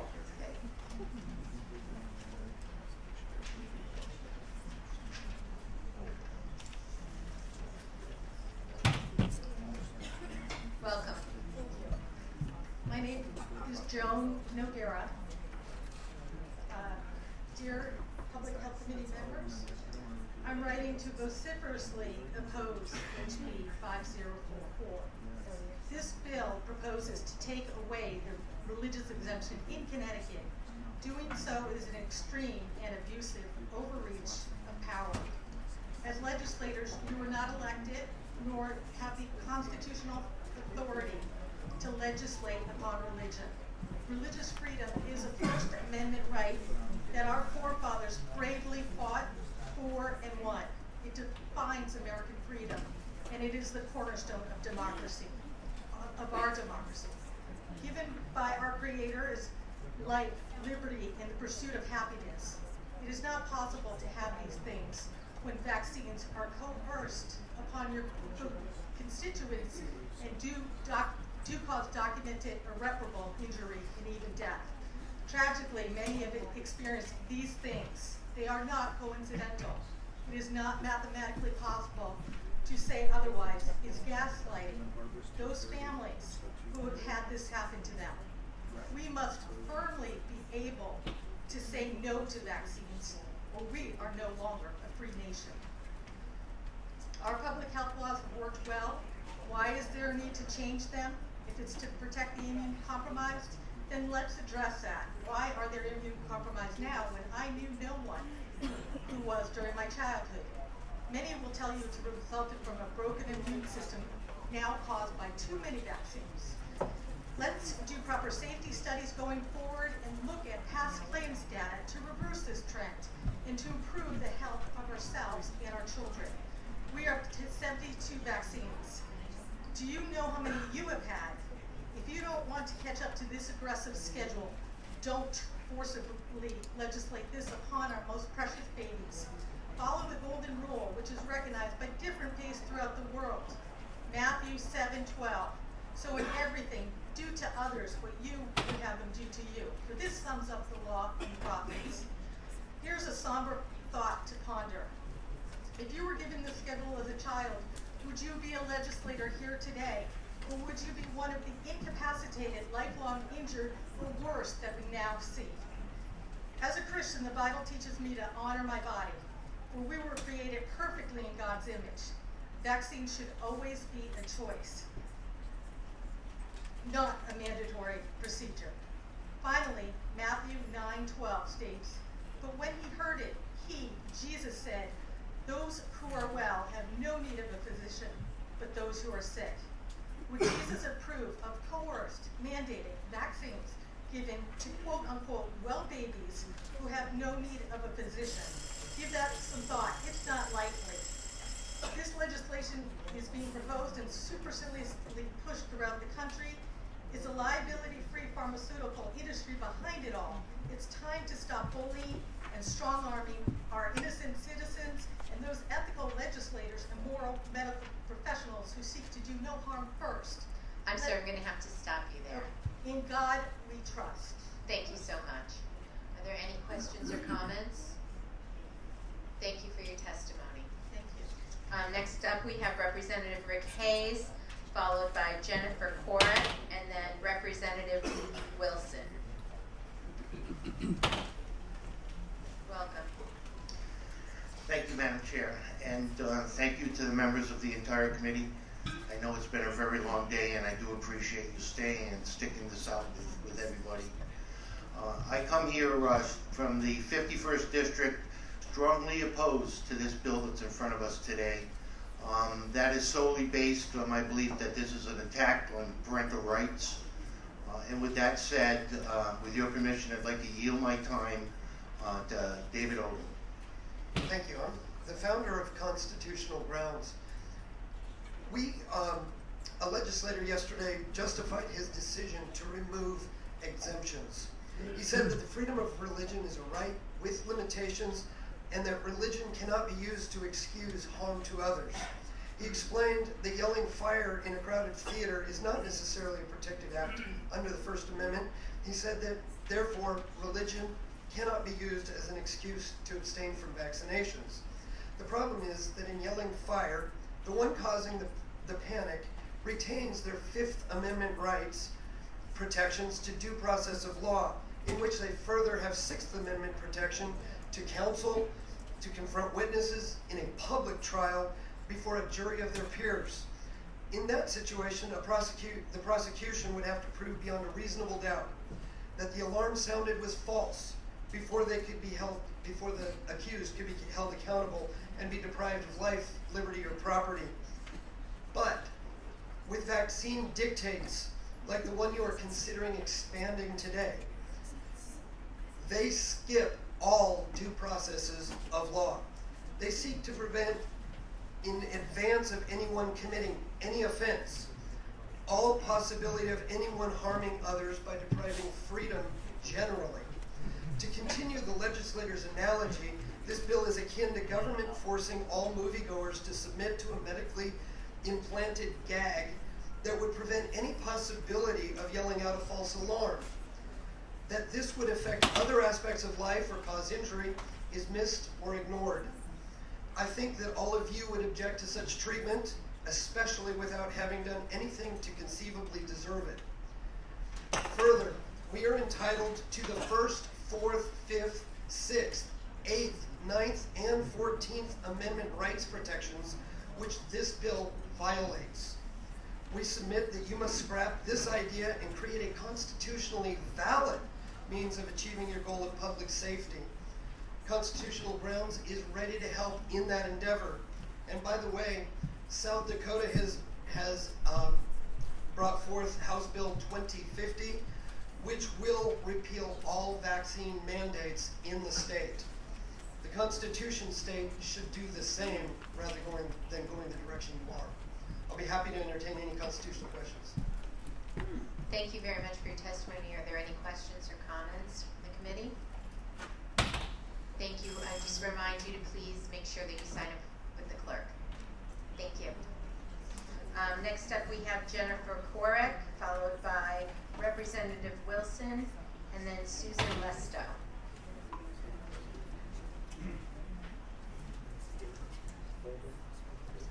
Hi, my name is Jen Kozak, and I'm going to speak for about 30 seconds, and then I'm going to yield my time over to an independent researcher. My son was born premature but perfect. He had no heart murmur or GI issues. He had 0 seizure activity or optic nerve injury. He had no brain encephalitis, which is swelling on the brain. He had no hydrocephalus, which is water on the brain. He had 15 specialists in his life in the NICU, and he did not have any of these issues. It wasn't until vaccinations that his health began to deteriorate before our eyes. I pointed out every fever to the doctor, every night terror, his sudden eye turn, his drooping eyelid, his bloody stools, his excessive colic, his honest food sensitivities that turned into allergies. It wasn't until I confronted all these doctors about all his developmental milestones he wasn't meeting. His dependency on a nebulizer with every viral infection that he encountered. Doctors kept reassuring me that it had nothing to do with vaccination, so I kept going. He's had every single vaccination up until age 5. Not one doctor would verify that this was true for me. To get a medical exemption is a complete joke. They can't even acknowledge injury because we are supposed to believe that this is safe and that this is normal. When we went through with naturopathic physicians, we found out that he had heavy metal in his body. He had high levels of mercury, high levels of aluminum in his tiny little 5-year-old body. Where else would he have gotten that? On top of that, he had an active Hep B and active Hep A virus in his liver. His liver enzymes were so elevated. We have done thousands of dollars worth of treatment to get him well. He is in school and thriving. And with that, I'm going to hand it over. Thank you. How you doing? My name is Joe Martinez. I'm a scientific researcher. It's going to be hard to address all the lies I heard already. I'm just going to try to back up what Dr. Povesky was saying and some of the things that Dell was saying. So first I want to just say that these bills like this in these states, really, they're not about science or health or even religion for that matter. This is about to destroy the control group. The control group is the healthy, unvaccinated children that are thriving, making everyone look bad. This is all smoke and mirrors, okay? We have Amish right here, one of the fastest growing populations in America, 250,000 of them. They don't do any vaccines at all. They're thriving. They don't have all the diabetes, all the chronic illnesses that we have, and they're certainly not dying. So, I mean, we have this control group right here, and really what I want to talk about real quick is Polveski brought up aluminum. The epidemiologist said that she compared ingesting to injecting, which defies basic toxicological principles. It's absolutely absurd. Mainstream literature in any textbook that you will look up, you absorb when you ingest 0.25% of it, and it goes through all your organ systems, detoxification, and it's rapidly excreted. You absorb 100% when you're injecting this. And to compare food-grade aluminum to amorphous aluminum hydroxyphosphate sulfate, this is just absurd. Like, you could never even argue this. I can't believe that an epidemiologist sat up here and said that. And then they're lying about aborted fetal cell line. I mean, it could go on and on and on. I have all the data for you. Someone brought up autism. I have all the studies that show vaccines are linked to autism. I had about 157 of them. I could provide that with you. I could provide you vaccinated versus unvaccinated studies. If you're welcome to submit anything you would like in written testimony. Okay. Thank you. Any questions or comments? Thank you very much for your testimony. Next up, we have Representative Wilson, followed by Susan Lesto. No, David. Okay. Then we'll move on to Susan Lesto, followed by Denise Musatani and Shea Tabazuski.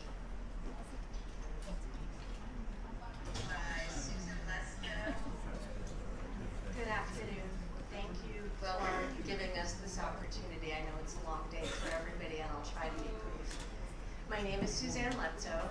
I'm a board-certified behavior analyst and licensed in the state of Connecticut, and I'm here representing the Behavior Analyst Leadership Council, which is founded on evidence-based practice and use of research for treatment. And we are in support of 5044. But in addition to that, I'm a parent of a child with autism, and I know probably several dozen parents who have utilized the religious exemption, but none of them for religious reasons. All of them because they fear a child with autism will be their second or third or fourth child. And the belief that because the rest of us are immunized, that their risk of their child getting a life-threatening disease is very low. I believe those two assumptions are not accurate. Thirdly, I am the niece of my Aunt Rose, who wasn't vaccinated. She got measles, she lost the ability to speak, to see, to hear, and became a ward of the state for the entirety of her life. I would hate for there to be another Rose for anybody that I know, vaccinated or not vaccinated. So please protect Connecticut's children, adults, and the immune-compromised by voting for this bill. I wanted to beat the clock, and I think I have. Thank you very much for being brief and succinct. Any questions or comments? Thank you so much for being here. Next, we have Denise Musatani, and after that, Shea Tabazuski, followed by Dr. James Lyonsvetter.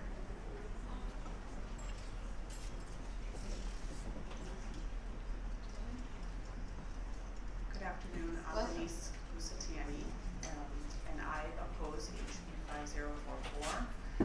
I have submitted a written testimony. Please read it, and I'm conceding the rest of my time to Father Copenhagen.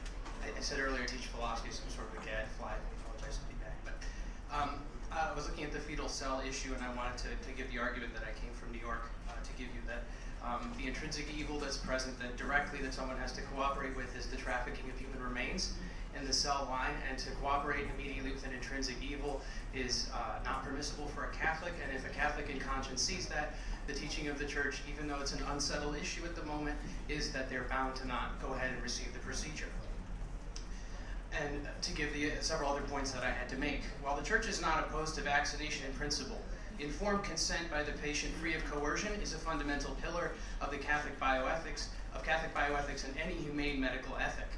Coercion absolutely undermines informed consent and the most basic tenet of the Hippocratic Oath to do no harm, because violation of the patient's conscience by overriding refusal of a procedure is violence against the body and the soul. It is the most basic harm. It contradicts and undermines all legitimate public health. It abandons the physician's duty to care for the patient rather than become their master. There is little more hardline forceful coercion than your measure to ban an entire segment of the population from public life, from school daycare and the standard means of association with peers. Consent is empty if there is no right of refusal, and your proposal makes the price of refusal a permanent state of segregation, isolation, and banishment without even a temporary claimed infectious disease crisis. It makes forfeiture of consent the price of citizenship, which nullifies citizenship and in principle becomes slavery. Your measure not only dissolves constitutional religious protection, it undermines the common good generally, of which public health is only one part. By establishing the principle of state ownership of the citizens in their persons, it dissolves the common good by dissolving the autonomy which is the very essence of citizenship. It logically follows that if mass data is collected from such inoculations, you are engaged in forced human experimentation. If people are injured, you are engaged in forced harm, and those who profit have no public liability or accountability. In the Catholic tradition, and every... I'm sorry, I'm going to have to stop you there. I also want to make it clear, I know that you had already testified, so I didn't want to be rude, so I would let you go. However, moving forward, if someone's already had the opportunity to testify, they cannot come up and testify again. So just so everyone's clear about that. Thank you. Okay. Any questions or comments? Representative? Thank you, Madam Chair. I had missed the first part of the testimony, but in trying to get my arms around this issue, there's a lot of moving parts to this bill. We have, the medical, which we're hearing a lot about today, medical decisions. We have the education component, and that constitutional right, which we're not hearing too much about. And there is a religious component. Mm-hmm. Over the last decade, there's been an increase in the utilization of the religious exemption. And I understand, I'm a practicing Catholic, and I understand the dogma and the tenets of the religion.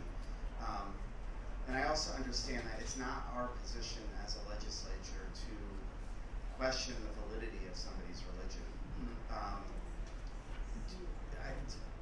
Do you yourself exercise that piece of the religious exemption?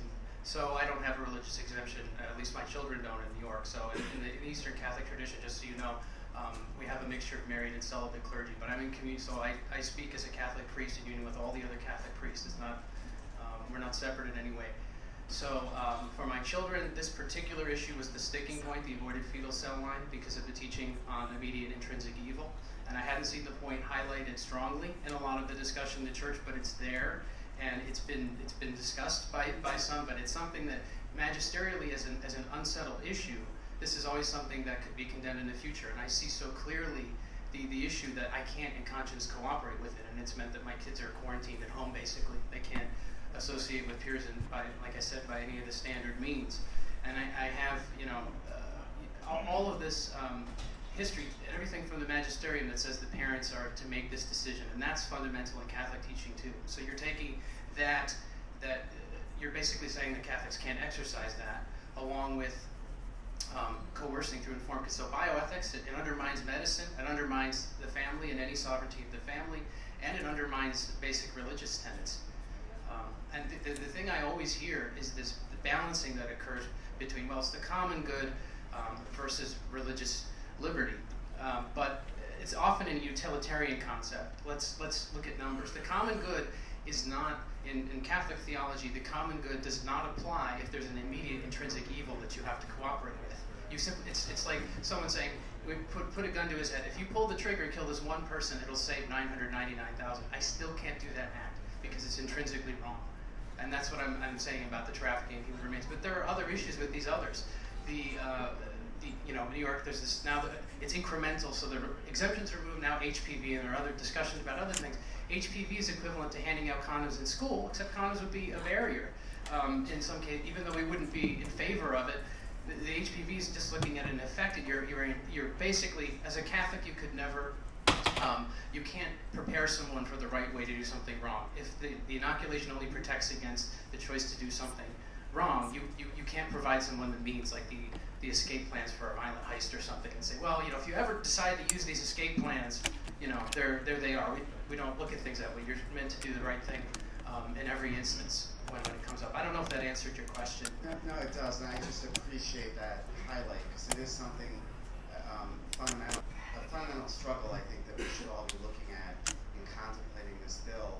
You know, even the Archdiocese of Hartford, while they recognize the benefits of vaccinations, they made clear the concern of an erosion of religious liberty. Right, and they acknowledged the ability to conscientiously object, even though they weren't pointing out the grounds for it, and that's because it's not a settled magisterial issue. And I think maybe there's so many facets to this. Bishops are driven in 100 different directions. There's a lot to deal with, and to make a commitment is very difficult. So they want to say something, but you know, I don't see any here today. So. And I thank you for that. You know, I have a son who's 18, had made the decision on his own not to get the HPV vaccine, and he's very devout, and that was part of the analysis that went into it, was his religious component, which I respect.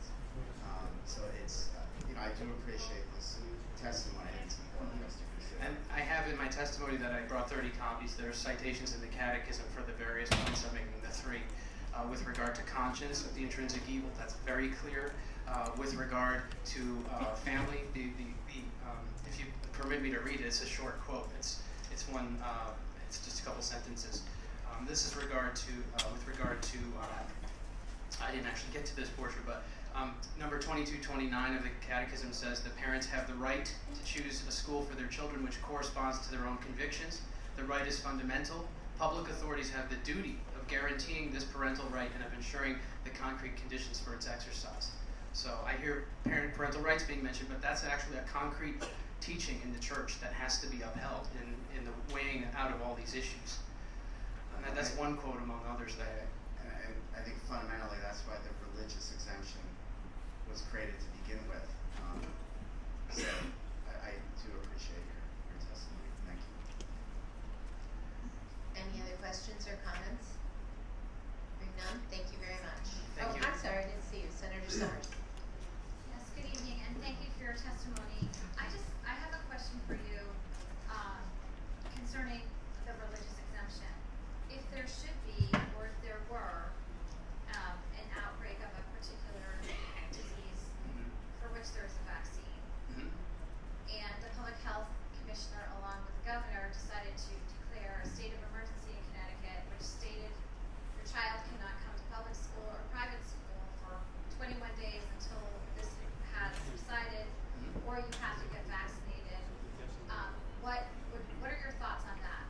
Well, it's already in the law to protect for an outbreak. I mean, historically there have been the bubonic plague, various things. We don't deal with those so much in developed countries now, but I mean, there are already the legal means that are there. And if I saw an outbreak happening, I would want to, you know, do some sort of self-quarantine, at least temporarily. And this actually concerns me. It's a very pertinent question right now because the coronavirus thing was mentioned. And my concern with that is if there's a public health scare of some type with regard to that, it will blow over all of the really fundamental arguments being made today about religion, about belief, and the whole issue there being that even if there's a serious public health crisis, a serious one, and what was being referenced today was a few hundred cases in populations of millions where no one's died, but you know, in New York.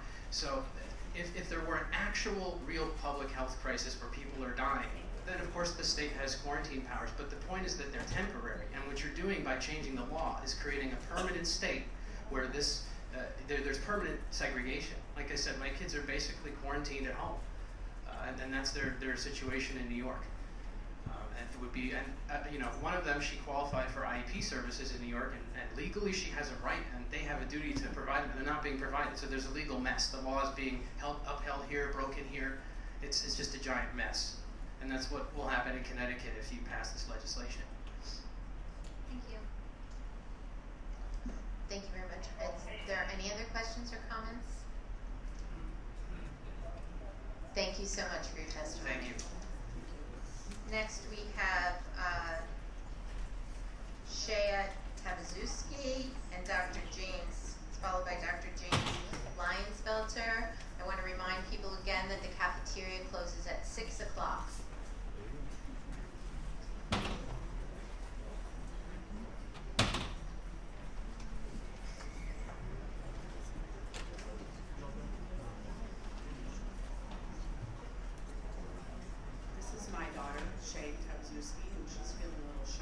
You're welcome to sit with her, you just can't testify again. Yes, Thank you. She wanted to concede her spot to the bishop, if that's possible. And as long as he hasn't testified yet. I don't believe so. Okay.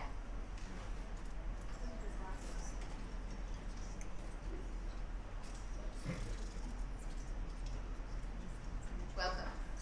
Thank you. Make sure that you push the button so that we can hear you on the microphone. And if you ladies would both turn your button off so that you can that microphone come through. My name is Bishop Gerardo Sendejas. I am originally from Mexico, but I am a missionary bishop. I have lived in the States for 24 years. And I wanted to make a comment. I post already this writing for you. It's a complex situation, and I want to give 3 points after hearing all these comments. Today's event in public health is a debate between heroes and traitors on the religious beliefs statement. Both race bills, 5043 and 5044, concerning immunization and health insurance coverage, have generated a massive conflict between legislation and citizens, between lawmakers and fellow families living in Connecticut, who want to keep the society.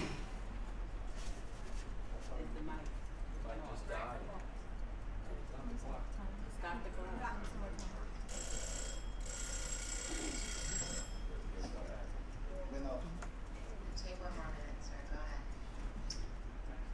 In fact, the conflicting momentum is reflecting in our social spectrum in distinct and diverse fields. Among others, here are 3 instances or examples in which all of us are concerned of, in spite of the overwhelming psychological war waged by the social media against innocent families and individuals. First, there's a conflict between science and religion. People mix religion, science and religion, in particular medical challenges to preserve human life versus practicing religious beliefs towards the maker of mankind who has created human life.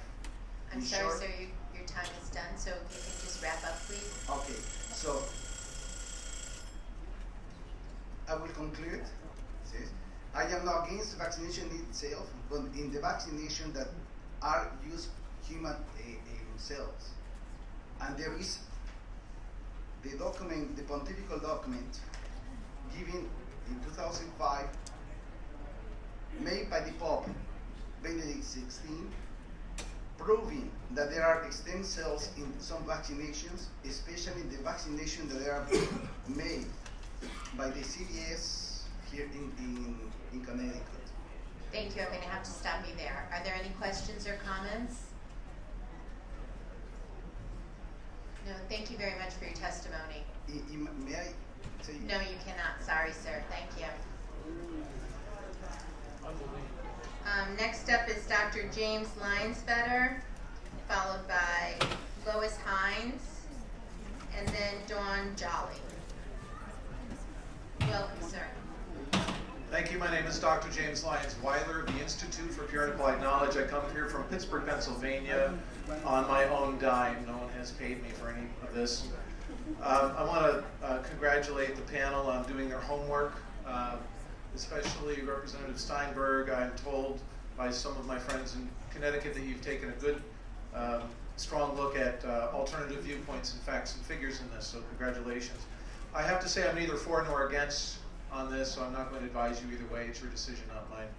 But I want to take a moment and talk with you about the big picture of vaccine safety science.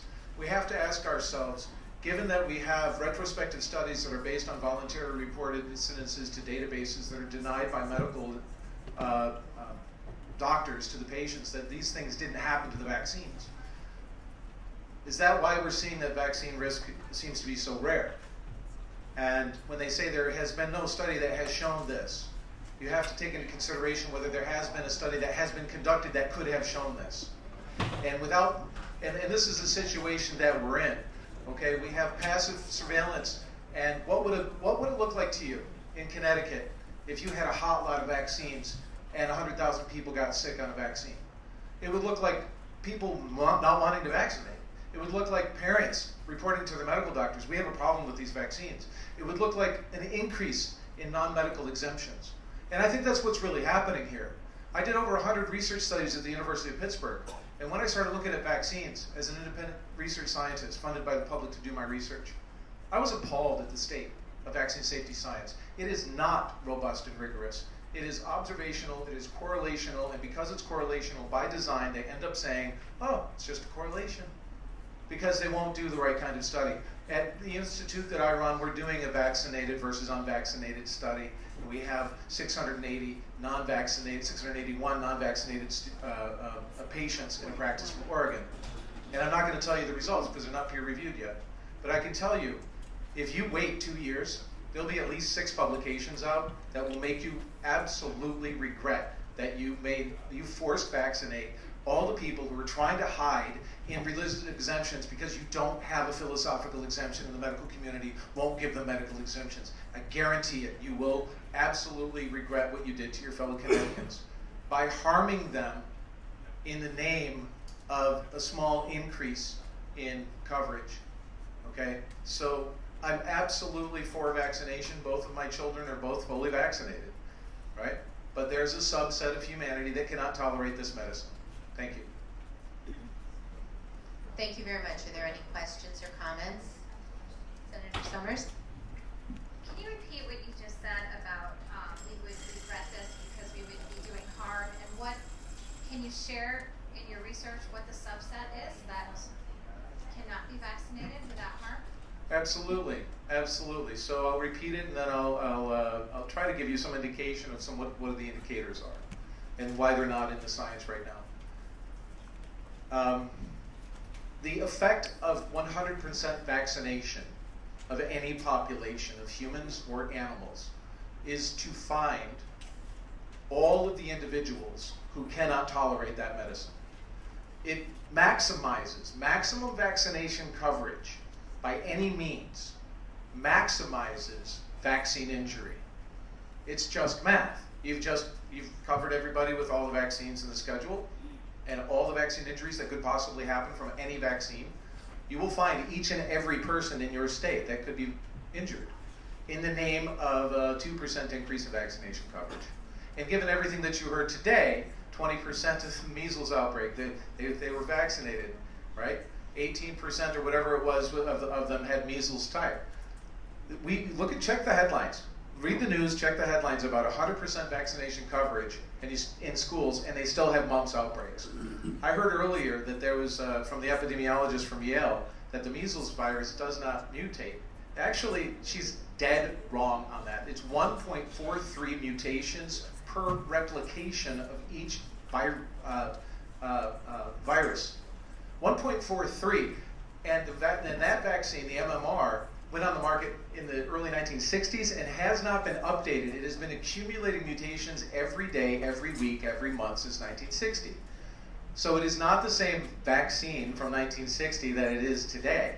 And it's changing. And you get an inexact match between, when you get an inexact match between what you're vaccinated against and the wild type, you get an antigenic shift, you get an inexact problem, and you find out what you found out with pertussis. You have a lifelong increased risk of getting a pertussis vaccine because of what they're calling linked epitope suppression. It's also better known as original antigenic sin. all right? So when you mandate specific vaccines, you're saying this particular vaccine schedule is mandated, you're locking in for another 10 years, no updates on vaccines. You're seeing a population of people coming at you. These are not anecdotes. These are initial observations in science. The way that vaccine safety science is supposed to work, because it's observational, is the population is supposed to tell the medical community, this vaccine hurt me. No, it didn't. It wasn't the vaccine. There wasn't any study. This vaccine hurt my son. No, it didn't. It's never been shown in any study. As long as they say, no, it didn't, it's never been shown in any study, and there's no study that has been conducted to actually rule this in or rule this out, there's insufficient data. The absence of evidence is not the evidence of absence. We know this. We can't use that whatsoever. So, so I hope I answered the question about maximizing vaccine injury. What was the second part of your question? No, after that answer, I forgot what my question was. Right on, sorry. But I would like you to speak to, it goes along with what you're saying about 100% vaccination rate. We heard earlier from the Commissioner of Public Health and I believe the epidemiologist from Yale that nobody could answer the question. If we have a 95% vaccination rate in Connecticut, what's the number that we're at risk? What happens if it goes to 94 or 93? We were at 98, we went to 95, so what's the risk? What's the tipping point? Nobody can answer the question. Well, with respect to measles, and I'll restrict it to that in the interest of time, I know there's a lot of people waiting to speak, but I'm happy to answer other questions as we go. I did a quick analysis of the differences in the rate of outbreaks in states that have non-medical exemptions compared to states that don't over the past 15 years. There's no difference whatsoever in the rate of measles outbreak. Measles happens every 3 or 4 years due to the natural history of the virus. It will always be with us.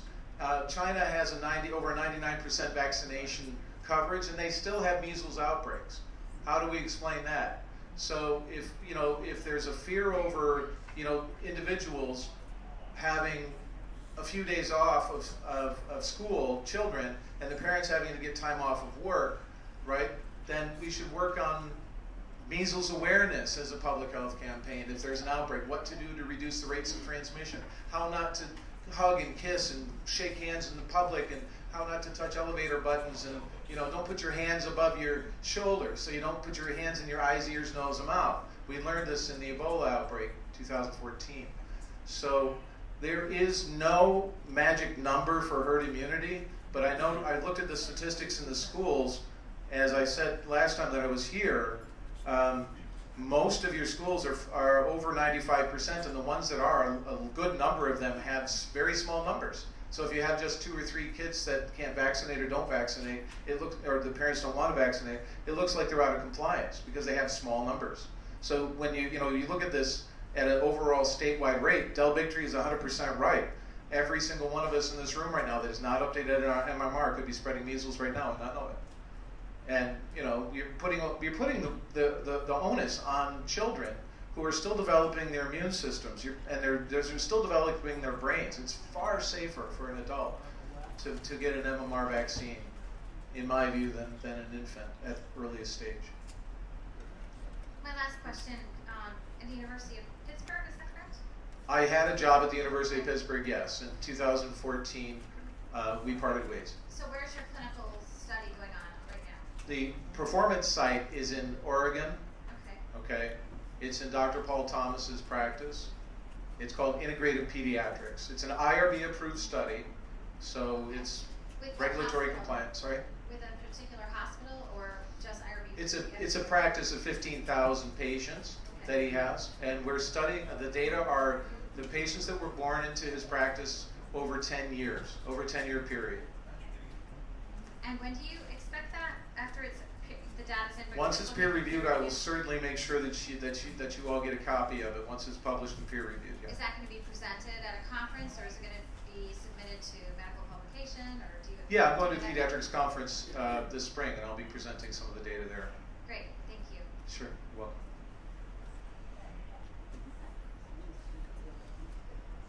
Any other questions or comments? No, thank you very much for your testimony. Right on, thank you. Next up, we have Lois Hines, followed by Jim Mernigas,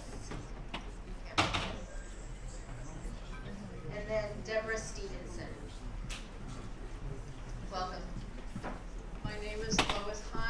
I'm here to oppose HB 5044, and I'm ceding my spot to Dr. Shiva Ayyadurai. Thank you very much. Excuse me, I just want to make sure, are you okay with being filmed? Because we want to make very sure that someone isn't there doing that without your consent. No, it's fine. Okay. Thank you. Can you start the timer now? Great. Good afternoon. My name is Dr. Shiva Ayyadurai. I'm a scientist, an MIT PhD in biological engineering, chairman and CEO of Cytosol, and I'm considered a world-renowned expert in personalized and precision medicine. You can find my resume online. In 1962, the National Vaccine Act was signed by John F. Kennedy to give rise to the CDC to create the vaccine guidelines. There are two observations that I'd like to share to put that event in context. In April of 1961, Kennedy gave a speech to the National Academy of Sciences. He shared that the conundrum of modern democracy is that given that the problems we face have become so complex, we now rely on small groups of scientists to enable politicians to make decisions. And Kennedy emphasized that such decision-making was based on the assumption the scientists were objective, disinterested third parties. Look, we all now know that's not true. Science has become fundamentally pay-to-play, and in fact, probably the oldest profession now. You can think about what that is. Second, at that time, the science and the model of the immune system was very nascent, going back to 1915, and was based on a two-box model of the immune system. The innate immune system, box 1, communicating to the adaptive immune system, box 2, and the immune health was defined as the upregulation of antibodies. Now, based on the recommendations from scientists at that time, and by this simplistic two-box model, the Vaccination Act was instituted. Today, the entire basis of vaccination is still based on that 50 to 100-year-old model of the immune system. Less than 90 days ago, I was honored to be the invited speaker at the Distinguished Prestige Lecture at the National Science Foundation. My lecture was on the modern immune system. The reality is the modern immune system consists of at least 5 systems: the innate immune system, the adaptive immune system, the interferon or the IFN system, which is a missing link between the adaptive and the innate, the microbiome, which interacts through the gut-brain axis, to the neural system. The modern immune system informs us, 1, interventions such as vaccines can affect other subsystems, effectively, most of which are largely unknown. 2, one size doesn't fit all. And 3, the science ain't settled on the risk and safety assessment standards for vaccines. In closing, the lack of understanding was reflected in the many observed injuries from 62 to 86. Till today, the 1986 National Vaccine Childhood Injury Act, sponsored by Ted Kennedy and Waxman, set up the vaccine courts to remove liability away from manufacturers. That was a band-aid solution to preserve the 1962 Act instead of simply repealing it. Since then, recognizing injuries that were occurring, another Band-Aid on top of the 1968 Band-Aid was allowed, exemptions to allow at least some justice. Today's families in this room are scrambling, begging to fight to retain exemptions to a mandate that was created based on outdated science in 1962. The entire 1962 program, the state imposing its will on the individual to something as sovereign as a bloodstream, should never have occurred. Today, all of you have an opportunity to show the way forward by killing this bill. It's time to take a deep breath and rip off these Band-Aids. You have an opportunity to send a signal that not only are vaccine mandates wrong, but it's also time to enter the future of real immune health, personalized and precision medicine, where science matters and one size does not fit all. Thank you. Thank you very much. Are there any questions or comments? Senator Summers? Thank you for that. You spoke so quickly, I didn't get your name. Could you? It's Dr. Shiva Ayyadurai. Just call me Dr. Shiva. I just 1 minute, Senator Summers. Doctor, would you also make sure that you sign up with the clerk so they have your name? Sure. Thank you. Thank you. Okay. And I know you said you went to MIT. Can you give me your credentials again? Yes, I have a PhD in biological engineering, not biomedical engineering, biological engineering, which is essentially where the modern science of all sorts of pharma, genes, everything came from in 2003. It's a new department MIT set up. I also hold 3 other degrees in engineering, in electrical engineering at MIT and mechanical engineering at MIT, plus a degree in design. And I'm also a Fulbright scholar in integrative medicine.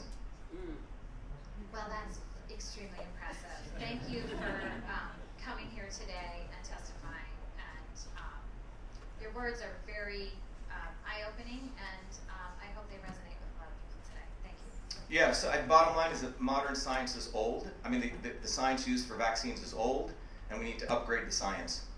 Thank you. Thank you. Are there other questions? Representative Candeloro? Thank you, Madam Chair. Just a quick question. What pops into my head generally when we talk about, the study of genes and bioscience, I know in the realm of like chemotherapy, looking at how each individual person reacts to different types of medication. And I guess on this subject, because we hear so much about this, that vaccines could be safe for 99% of society, but there is a percentage of people that react differently. I mean, your autoimmune system reacts differently in each person. Do you want me to comment on that? Well, yeah, I mean, is the suggestion, how would you suggest us as a legislature address that issue from the medical perspective? Because one of the things I'm uncomfortable with is trying to dictate what discretion that we should be giving doctors, because I don't think it's our business to do that. And I feel like in part of this process, we're sort of interfering with that doctor-patient relationship. Yeah, you've sort of nailed the issue here. Look, it's as Kennedy said, the immune system is a very complex system. In 1962, we knew about it, and I'm giving John Kennedy the benefit of the doubt. He used that understanding at that time, which was a two simple box model of this adaptive and immune system, to say, okay, let's put vaccines on people. But today, starting in 2003 when the Human Genome Project ended, what it revealed was we have about 20,000 genes, the same number of genes as a worm.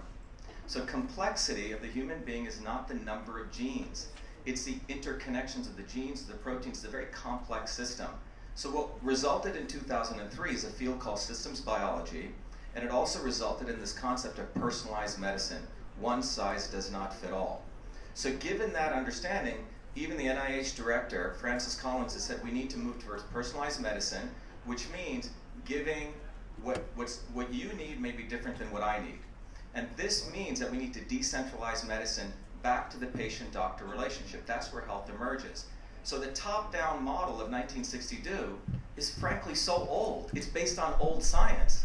So today what we need to do is go back to what you said, which is health is going to emerge by me having a relationship with my doctor, them understanding my personal, not only genetics, my epigenetics, my lifestyle, the considerations, and figuring out what's right for me. That's how we lower the cost of healthcare, and that's where we deliver real health. The entire 1962 program needs to just go away.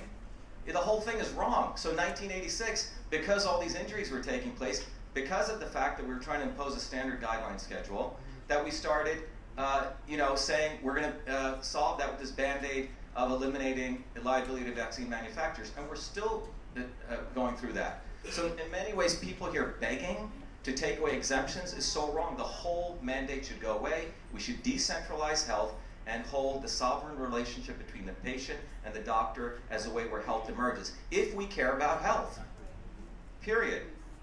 That's science. Yeah, I appreciate that, because I think we're in the wrong spot in this whole debate. And today what we hear about, there are people testifying saying vaccines are great, and then we're hearing people testify, I've had injuries. I think both sides, there is merit to that discussion. But certainly, my son just went for a surgery for the second time. He's had 2 in his life, and he has reacted very badly to certain pain medication, and had severe reaction. My eldest son didn't have any reaction. So just watching that occur, that is part of medicine, and so that went into his file now, and the doctors won't prescribe certain types of medication for him because he's allergic. My daughter's allergic to amoxicillin. She had a breakout, same thing. And I worry that we're losing that discussion and going backwards when we've put so much emphasis, even on the state level, of that personalized medicine. How do we get there? And so, if you have any suggestions going forward. Well, the way we get there is to go to the future. We have to go into the future. Connecticut, I know, I was here before, has a real interest in going to the future in biological sciences. That future means we have to let go of the past. We have to begin there. And the future means recognizing that we have modern technologies. Look, one of the companies that I run that came out of my work at MIT was to do personalized medicine, where we use the computer to understand your genetics versus Richard's or someone else's, the complexity of that. That's how we build airplanes today. So those technologies are here today. And that's why I'm here today, to let you guys know, look, the old model was designed with a very nascent understanding of the immune system. We have the innate, the adaptive, the interferon, our gut microbiome, the neural systems, all of these systems interact. Sticking something into the bloodstream and not thinking the body is going to make its own changes, and which will vary in each individual. Some people may be fine, other people may have an autoimmune disorder, other people may have extreme type of neuroinflammation because the gut microbiome communicates up through the neuroinflammation processes and results in extreme, what we call autism, okay? Everyone is different. This has to be decentralized back to the individual. We should support the future in technology. You guys have a huge opportunity here. I know, Congressman Steinberg, your support the future biological sciences. That's a signal that you guys can send here today. We got to get, Kennedy tried to do a nice thing in '62. Ted Kennedy tried to put a Band-Aid on his brother's work, but we got to let it all go. It's old science, period. Thank you. I appreciate that. Thank you, Representative Pettit. Thank you, Madam Chair. Thank you, Doctor, for your testimony. I did watch your entire lecture at NSF on the immune system, and I don't disagree with you in broad philosophical strokes, but we have to deal with the here and now. So we have some personalized medicine in terms of looking at the genetics of tumor markers and saying, you're going to respond to this monoclonal and you're not. You're not going to respond at all. You're going to respond great. But what do we do about vaccines in 2020? We're not at a point where we can individualize vaccine therapy for 300+ million people right now. So I realize it's a broad question, but where do you think we head in terms of vaccination policy for a nation, since we're not at a point where we can actually individualize right now? It's a good question. So I think everyone on the pro or anti-vax side, it's an unfortunate dialectic that's been created, can agree the real issue here is we all, probably in this room, whether you're pro or anti, want immune health for ourselves and our children, right?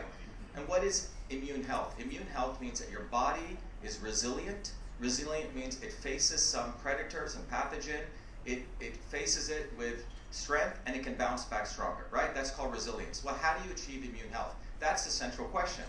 Well, if you look at the understanding of the modern immune system versus what we had in 1962 or 1915, it shows that resilience is a combination of multiple components. We strengthen the gut. We strengthen the gut microbiome. The ratios of gut microbiome are extremely important. The thyroid is extremely important. Vitamin A is extremely important. When the thyroid is working properly, carotenoids, proper food gets converted to vitamin A. If you don't have proper iodine, the thyroid doesn't get converted. This is just one example I'm sharing with you. It is a very complex system.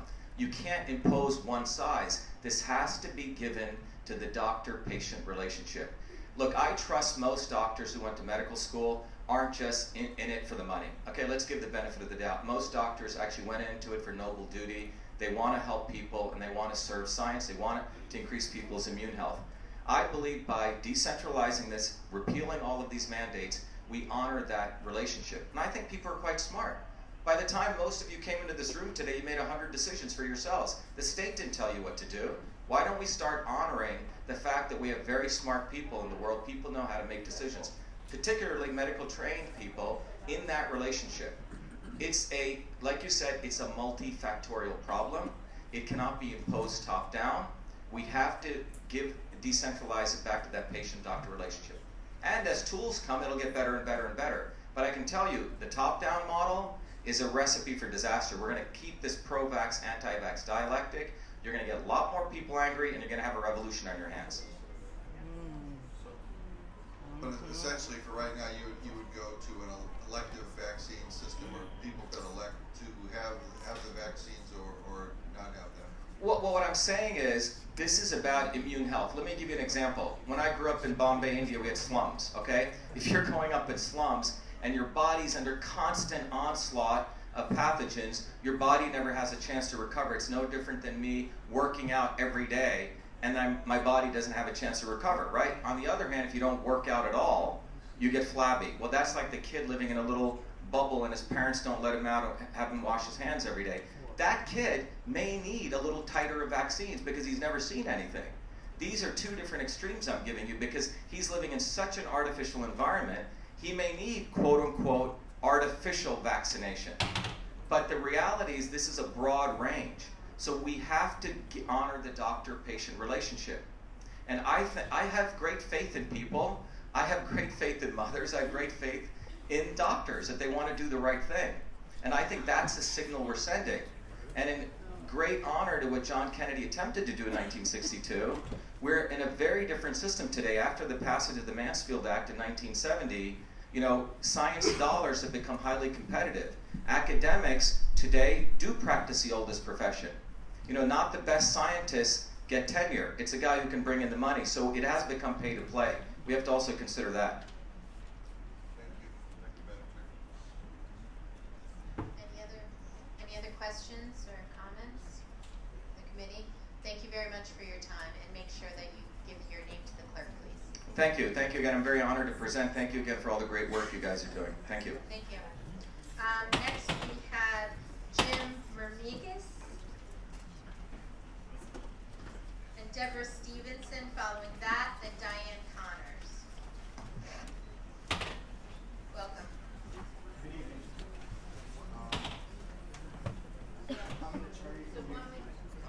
Sorry.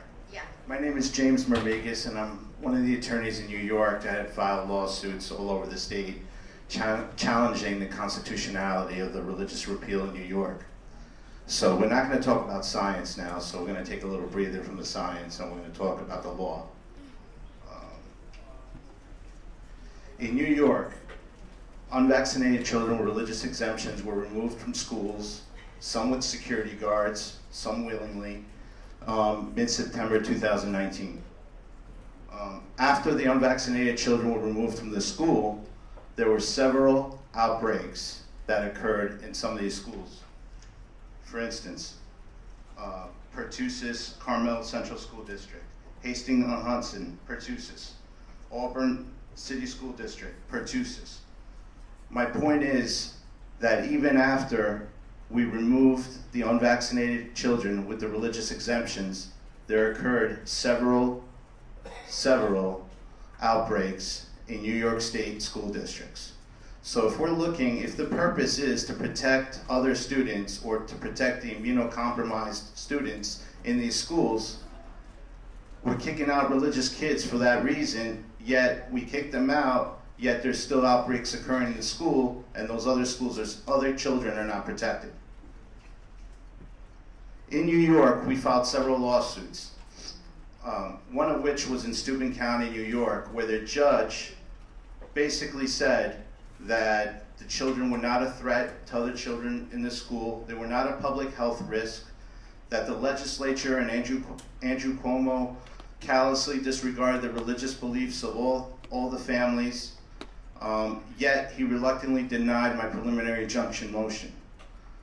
But in that preliminary injunction motion, he made several observations, including that the kids were not a public health risk, that there's no danger in allowing unvaccinated children in the schools.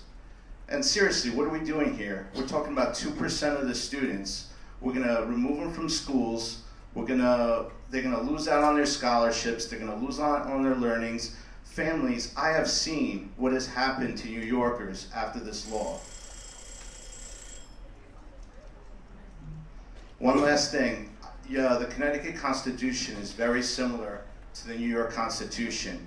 And this law is unconstitutional on its face, and there will be several challenges to it because there's no compelling interest, there's no emergency. Saying that 96% to 95% vaccination rates. I'm going to have to stop you there, sir. Can I have 2 seconds? 2 seconds. 96% to 95% is not a compelling interest to take away people's religious rights. It just not is. It's just just not compelling. Thank you. All right. Are there any questions or comments? Representative Kennedy? Thank you, Madam Chair. Thank you, Madam Chair. I just have two questions for you, sir. What is the difference between the rational basis and the compelling state interest? Okay, removing religious rights. Under the Connecticut Constitution, you have to prove that these children affect the health and safety of other citizens of the state of New York. There is absolutely no proof. In New York, there was no proof that any students with a religious exemption caused any outbreaks or were a danger to any other students. Therefore, on its face, you cannot take away that religious right, and therefore the law would be unconstitutional. In addition, in New York, I'm sorry, what was the second question? I'm sorry. I didn't ask you that. Through you, Madam Chair. The second question would be, has there been any showing in the state of Connecticut that Connecticut has a compelling interest? There is no compelling interest. From the testimony that I've heard today, saying that maybe there might be an outbreak because instead of 96%, there's 95% vaccination rates, or there's 4 measles cases, that is not a compelling interest. And if that's the reason that you're taking away religious rights, it's an unconstitutional law, and it's going to fall in the courts. It's going to fail in the courts. Thank you, Madam Chair. Certainly. Any other questions or comments? Thank you very much for your time, sir. Thank you. Next up, we have Deborah Stevenson, followed by Diane Connors, and then Tristan Stankowski. Welcome. Or good evening. This is, I'm attorney Deborah Stevenson, and I'm here representing the Connecticut Parents' Rights Coalition, which is a coalition of 11 separate civic organizations representing tens of thousands of parents from all across the state of Connecticut. And collectively, we're here to express our opposition to HB 5044. Your arguments for adoption of this bill, quite frankly, are fallacious and absurd. Your argument for the bill is, in one instance, the religious exemption is being abused by people who don't belong to an organized religion, or an organized religion has no dogma concerning the vaccination. Well, there's a flaw in that argument, a big one, because both the state and federal constitutions protect the unalienable right of an individual's religious beliefs, not an organization's. People exercising their individual religious beliefs are not abusing the religious exemption. Your argument for the bill also regarding public safety is flawed. Flaws in that argument, you've heard some today, but the right to protect the children belongs to the parents, not to the government. Even if you adopt the bill, you're still not protecting the children, as you claim you want to. For example, you have not protected them from the unvaccinated adults in the schools, the teachers, the janitors, the cafeteria staff, or the visitors who come into the building who may not have their vaccinations up to date. You haven't protected them from the unvaccinated people they come in contact when they go on field trips either. As a matter of fact, you haven't protected the busloads of school children who arrive in this very building almost daily to visit you, shake your hands, and go into every important room at the Capitol. Adopting this bill in the name of protecting the children is, quite frankly, a farce. By your logic, if you actually were protecting the children, then all of you in this building should go right now, get all your vaccinations on schedule in accelerated fashion, so the school children who visit you would be protected from you as soon as possible. This is not a bill to protect the children. It's simply nothing more than an attack on religious freedom and parental rights. But aside from that, there's something more important, and that's the consequences of this bill down the road. You might think about this a little bit more logically. The bill might preclude unvaccinated children. May I just finish a couple of points here? 1 point. Okay. 1 point is, in the testimony that I have submitted, there are several questions that you need to ask about this bill. And one is, what are you going to do with all the unvaccinated children who demand their right under the Connecticut Constitution to a free, appropriate public education? And are you going to lose federal funding? And are the towns going to have a real heck of a problem trying to provide the education of these children when the parents demand it, whether they're special needs or regular kids. How are you going to do that? Until you have the answer to that, this bill should be killed. Thank you. I'm going to cut you off there. Are there any questions or comments? Representative Candeloro. Thank you, Madam Chair. I just had a question on the federal funding piece. What would be the grounds for the state to lose federal funding? Well, under IDEA, the Individuals with Disabilities in Education Act, the states accept money from the federal government to provide the children, special needs children, with all of the individual educational needs, the identification of their needs, the provision of a school, the public education, etc. Now, under the federal law, you have to comply with those steps in order to receive that federal funding. If you are now saying, by passing this bill, that unvaccinated special needs children cannot go to the public school, you're violating the contract that the state made with the federal government to provide that special education to those children, and you may lose your federal funding over it. How much is that going to cost the state, the towns, and the taxpayers? And more importantly, under the Connecticut Constitution, all children, special needs and regular school children, have a constitutional right to a free public education. You cannot change the Constitution and your obligation under the Constitution by adopting a statute. You would have to amend the Constitution of the state of Connecticut, and that's not with this bill. So you would be acting unconstitutionally. The cost not of the litigation of that alone, the cost of the litigation of not receiving a free appropriate public education for special needs kids, the cost of providing it somewhere else because you can't provide it in the same building as the regular kids who are vaccinated. Where would you provide that? You'd have to send teachers into the homes. You'd have to provide a special building for them. What is the cost of all of this? Financially, emotionally to the parents, every which way you look at it, judicially, constitutionally, you haven't got the answers to these questions. And all those questions need to be answered before you can take step one. Yet here you are, ready to forge ahead without having any of these long-term consequences.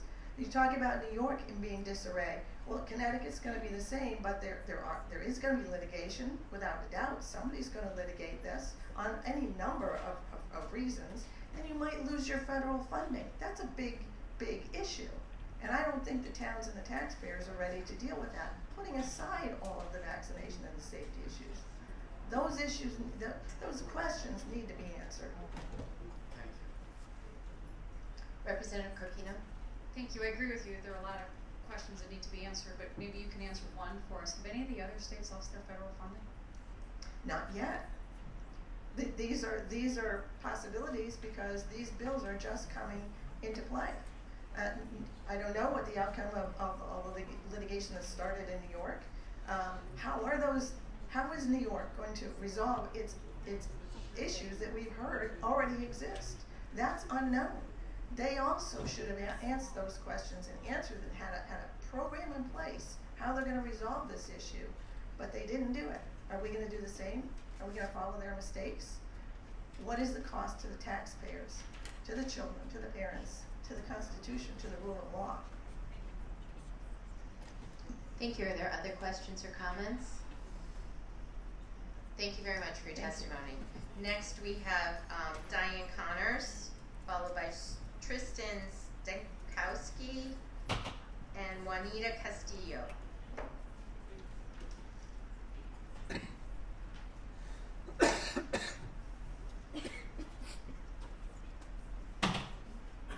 Welcome. Hi. Diane Connors, Tallinn County. I oppose HB 5043 and 44. Greetings, committee members. 5044 is an unethical agenda promoting years of a personal pet project, despite other legislators opposing it, going back to 2015, calling it bullying and not wanting their state turned into the Connecticut vaccination harassment program. In 2015, Rep. Ritter was asked by Rep. Legite, can I assume that this bill is not about the immunization process itself, or the structure of the vaccines, what's in them, or what isn't, or immunity for pharmacological companies, or about modifying the medical or religious exemption, We're really talking about the religious exemption and the process of invoking it. Am I correct? And Ritter responded, I can say that you are correct. Connecticut has overall vaccine compliance, and there is no concern. That is a quote. I have all the data on that. Lord Ritter also said that 98.5% is not enough for him. I also have the data on that. It is delusional to think that anyone living in this germ-filled world can be protected by controversial vaccines. Germs don't read statutes, nor do they stop at school doors. Connecticut needs an overhaul of ethics oversight as presented in these two law reviews. Lawyers as legislators can be problematic. Watchdog agencies need 3 things to be effective: adequate resources, independence, and enforcement authority, says Carol Carson, former state's chief ethics regulator.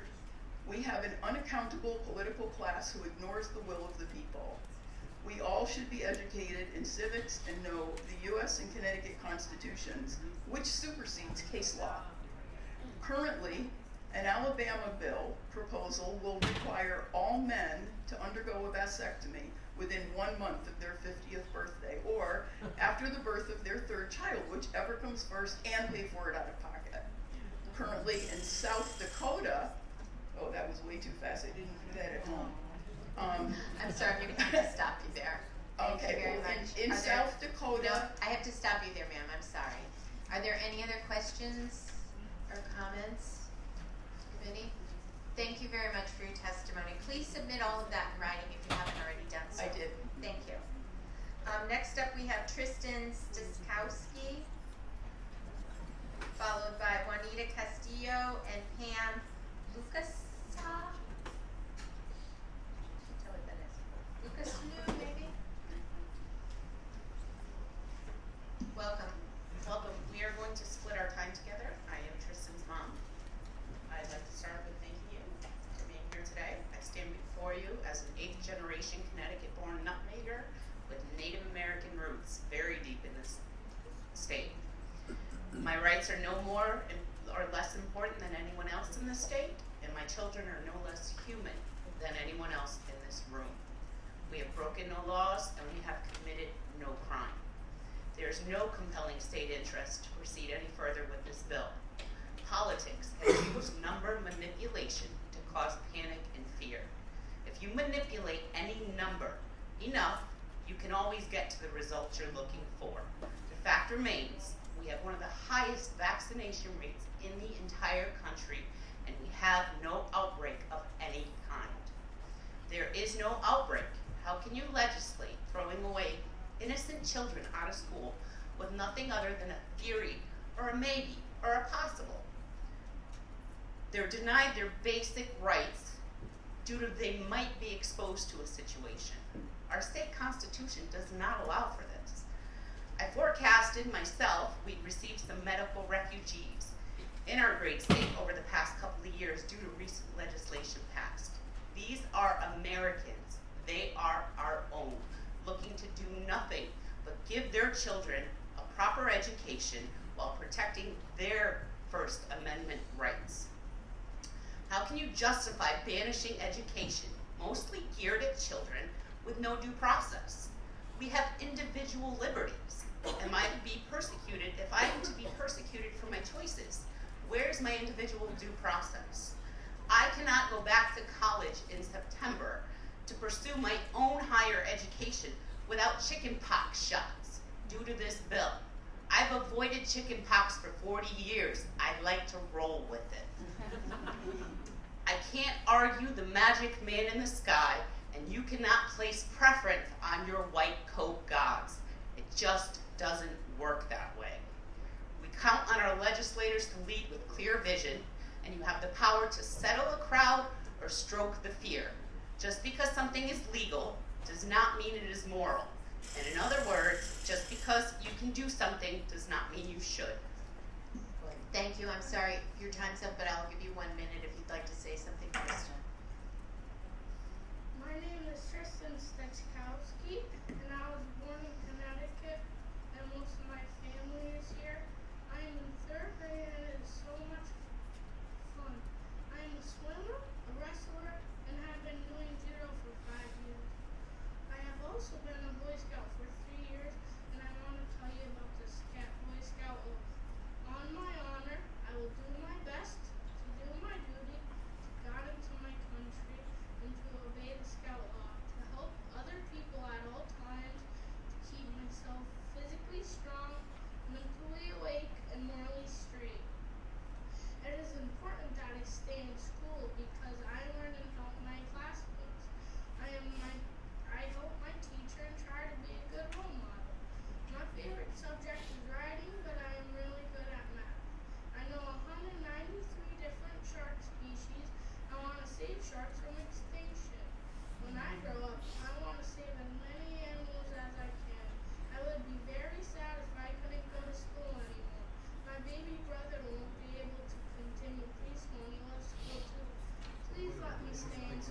Thank you very much, Tristan. It's a pleasure having you here today, and you did an amazing job. You should be very proud of yourself, and I'm sure your parents are proud of you. Are there any questions or comments from the committee? Representative Campbell. Tristan, I just want to thank you for coming here and giving the human side to this issue, because you know, your words on paper were important for us to hear, but certainly the way you feel right now is important for us to feel when we're contemplating this issue. And keep up the good work in Boy Scouts. It's a great program. Both my boys were in it, and hopefully we will fix this bill so you can continue to go to school. Thanks. Tristan, where do you go to school? Where are you in 3rd grade? Willard Elementary School. Excellent. Thank you so much for being here today. You're very brave, and your Boy Scout troop is going to be very proud of you as well. Any other questions or comments? Thank you so much. Up next is Juanita Castillo, followed by Pam Lucas. I can't really read this, I'm sorry. And then Carrie Shaw. Welcome.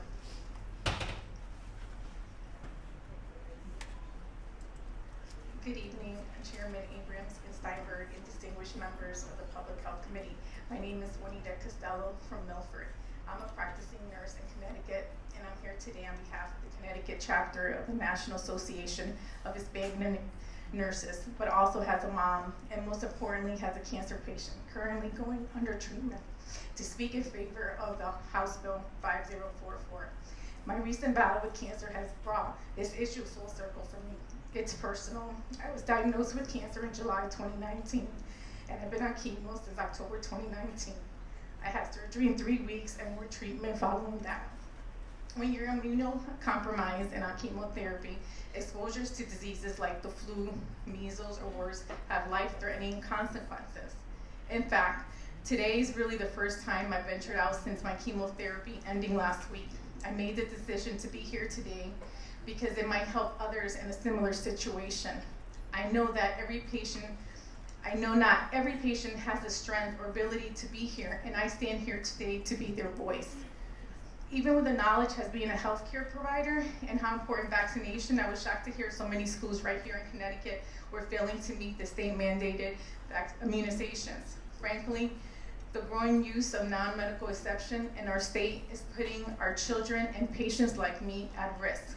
With recent measles outbreaks in New York and cases here in Connecticut, we're moving in the wrong direction. Vaccination not only protect those who receive the vaccine, but also those who cannot be vaccinated because of medical conditions. Good vaccination rates in our schools are critically important to the children who cannot be safely vaccinated. These same children are less able to fight off illnesses when they are exposed, and they are in greater risk of compromised immune system. In some cases, herd immunity is critical to their survival. Please make this issue a priority. Ensure that our children and medically compromised patients like me are protected. I urge you to support the House Bill 5044. Thank you. Thank you very much for your testimony. Are there any questions or comments from the committee? Thank you. Next we have Pam Lucas.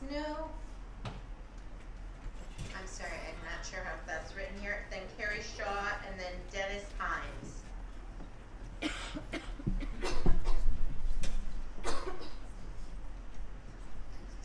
Good evening, and thank you for this opportunity to testify.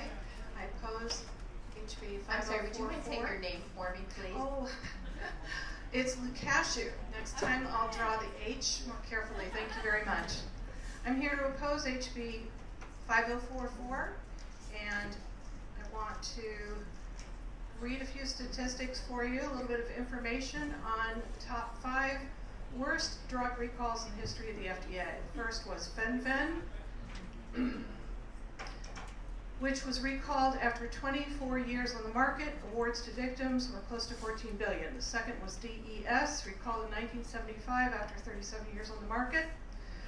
The third was Baycol, which was recalled in 2001 after 4 years on the market. It looks like the FDA is doing a better job of finding problems sooner. The fourth was Vioxx, recalled in 2004 after 5 years on the market. And the fifth was Bextra, which was recalled in 2005 after 1 year on the market. The last one had over $2 billion in legal awards and expenses. The VAERS court has existed for 33 years and has awarded $4 billion in only a 5-year span. One witness said that it's not true that you can't sue the vaccine manufacturers, but that's not completely accurate either, because it relates only to vaccine injuries for adults, and also as it relates to issues that do not address vaccine injuries. So why do people not believe the experts? Why don't they trust them? The FDA is often looked at as an expert regarding drugs, but I've just read the top 5 drugs that were recalled. Vaccines are generally not recalled because of the liability immunity granted 33 years ago. As an attorney, it was very important to learn that there was a liability-free product with $4 billion paid out that was not funded by the manufacturer. The money awarded by the VAERS court is funded by the taxpayers. It is unlikely that the FDA recalled drug that injured me will make that list. Because there are no pending class actions, it is unlikely that I will be compensated for my injury, because as an attorney, I know the emotional time and monetary investment in pursuing that kind of litigation. Thank you very much for your testimony. Are there any questions or comments? Seeing none, thank you so much. Thank you very much. Next we have Carrie Shaw, followed by Dennis Himes, followed by George Umser. Thank you very much for the opportunity to be here. I do have a question for everybody here. Do you have the right as a parent to prevent food or foods from entering your children's bodies if this is your religious conviction? Now I ask that because there's been a lot of talk about the right of parents' religious conviction to totally control their kids. And there is a case recently of a woman who did that, decided that her kid could only have carbohydrates and sugars, and at 3 years old the kid could not read. So there's nothing that says the state cannot intervene if the parent is not properly taking care of their kid. But I do want to report about the Catholic Church, because we've been talking about religion, and the Catholic Church is in favor of vaccination and says it should be done. And the Catholic Church Academy for Life has made a specific pronouncement that encourages all Catholics and people to vaccinate their kids for 2 reasons. One is to protect themselves, and the other is to protect others so they don't carry the germs with them. Now, I totally agree with that point of view, even though I'm president of the Humanists and Freethinkers of Fairfield County. Fairfield County involves 1/4 of the state's population, and according to the Gallup poll, 42% of Connecticut residents are secular. But still, the basic idea is that the basis of ethics or religion, either one, is based on ultimately its impact on oneself and others. So if you have a so-called personal belief system that involves harming other people, that, in my opinion, is not a valid religious point of view. And again, the harm is, and the specific harm is, one, there are people who are at risk individually, and second, the whole population is at risk if there's widespread non-compliance with vaccination that can result in contagion. Now, my wife is a beautiful person, and she deserves to live. But now I'm going into the personal. This affects me personally, because in 2015, she developed lymphoma, a blood cancer. I'm sorry, sir, I'm going to have to cut you off Okay. there. Okay, basically, her doctors at Memorial Sloan Kettering said that she should not be in contact with people who may have measles. And because she's immunologically at risk, she's not allowed to take the measles vaccine herself. So my opinion is that if this body does not pass 5044, and my wife should contract measles from others and die as a result, I will hold those who voted against that personally liable. Thank you. Thank you, sir. Just a minute, please, okay? There might be questions or comments, I'm sorry. Representative Candeloro? Thank you. I just had a statement I wanted to respond to. The first one being, and this has been said by other people, but to make clear that the diocese of Hartford and Norwich and Bridgeport did come out with a position on vaccination, recognizing that they are not against vaccination. But I just want to be clear: the Connecticut Catholic Conference, and I'm reading from their letter, our public policy office stands as a defender of religious liberty for all. In general, the conference maintains that all religious exemptions should be jealously guarded. Any repeal of a religious exemption should be rooted in legitimate, grave public health concerns. The existence of a health risk in the state of Connecticut is a question of fact beyond our expertise at this time. And I just make that general statement because it's sort of left to us to make that determination. They haven't just blanketly endorsed. And I think part of our issue is,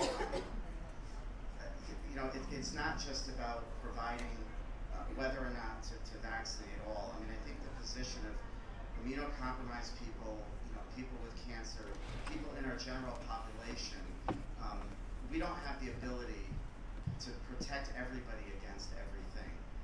So to the extent we're deliberating this, it is also about free exercise of religion, the right to a public education. So there's more than that goes into this, and it's not just a question of protecting one individual from exposure to measles. This is just a much broader concept. So in the end, I may be a no vote on this legislation, but I don't think I'm responsible for everybody's illness in this world if I am a no vote. Thank you. Okay, you've raised two questions. One relates to Catholicism. I didn't raise any questions. I just want to put this on the record. Well, I quoted the Vatican, and you're quoting the local area.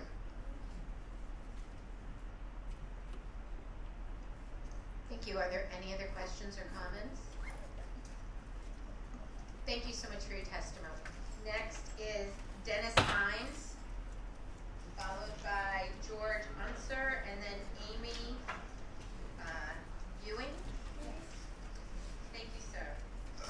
Hello, I'm Dennis Paul Hines. I'm the Connecticut State Director for American Atheists. I'm not going to talk about the effectiveness of universal vaccination.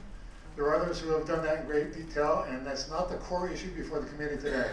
Both the existing version of the law and the proposed amended law recognize that it is in its interest for a community to require its members to avoid endangering their fellow members, and that is within the legitimate powers of the state as the collective representative of that community to enforce that requirement.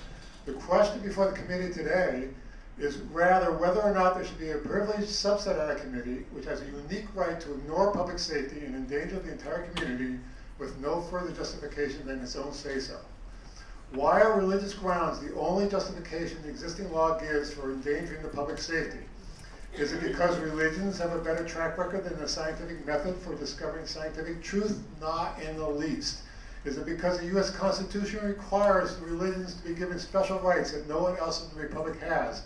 To the contrary, it is almost certainly a relic of the centuries-old unearned privilege which religion has enjoyed since the days Connecticut was an English colony. A relic which is fundamentally opposed to the founding principles of the United States of America, and more to the point at hand, to the guarantee of public health to the people of Connecticut. If a group said that they would not vaccinate its children because they thought that activities which start with the letter B are unlucky, would the General Assembly consider giving them an exception to the general vaccination requirement? That would be very unlikely. But from a public health standpoint, neither that nor the religious objection is any more reasonable than the other. Neither addresses the known facts of epidemiology. To grant an exception to one and not to the other is to give a religious opinion special rights simply because of his religion. This elevates the 58% of Connecticut people who are religious above the 42% of Connecticut people who are not. What makes the current law even worse than what I've just shown it to be is the fact that the people who are most endangered by the religious exemption are not the people who claim the exemption, but rather their children. Keep in mind that there is no such thing as a Catholic child, or a Jewish child, or a Christian Science child.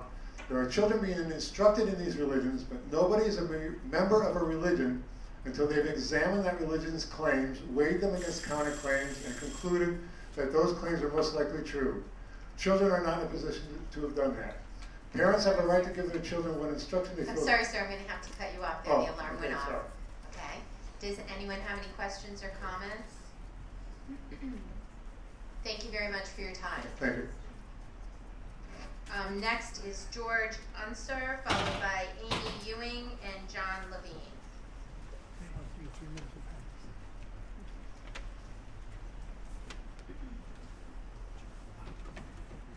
Welcome.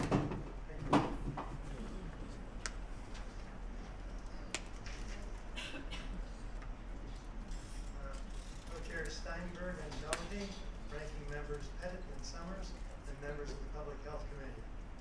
My name is George Unser. I'm a Fairfield resident. I also am a member of the Secular Coalition for Connecticut. Vaccinations are a global success story.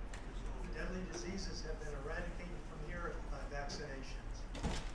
However, the success of vaccinations is dependent on having everyone who is medically able to receive them getting immunized. There's a great deal of misinformation and misunderstanding about the safety and effectiveness of immunizations in the community and the government's right to require universal immunization.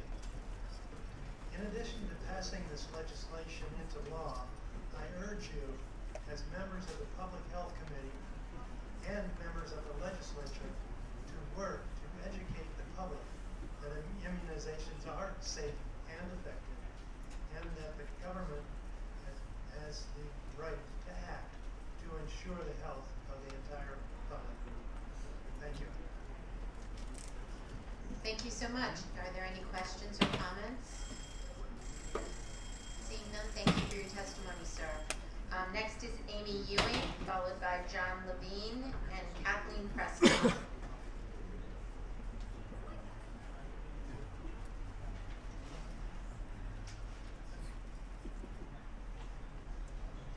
Welcome. Hello. Hello, everyone. Thanks for your patience. I'm here as a citizen, Connecticut citizen, concerned about the public health and safety and well-being of school children and everyone they come in contact. So I do support the repealing of non-medical exemptions from vaccine regulations. The preponderance of the evidence that we've been listening to is that vaccines are safe and effective. They aren't 100% effective, very little in this world is, but they have helped eradicate terrible diseases. Vaccines save lives, and saying other than that repeatedly and loudly does not change the fact.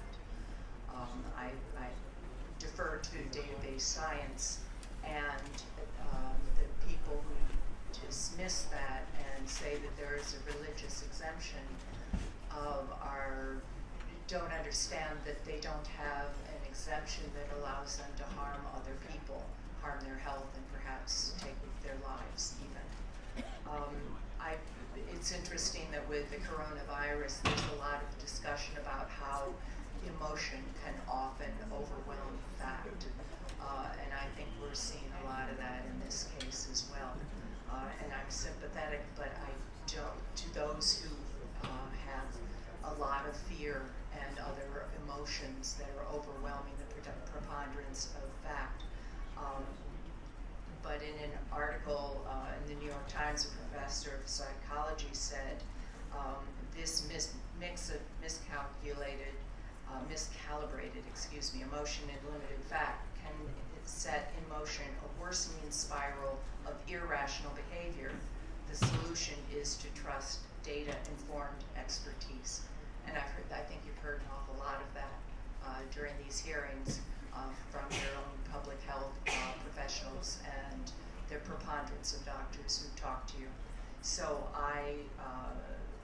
part of your responsibility has to be to entrust that expertise, to trust it to help protect health and safety.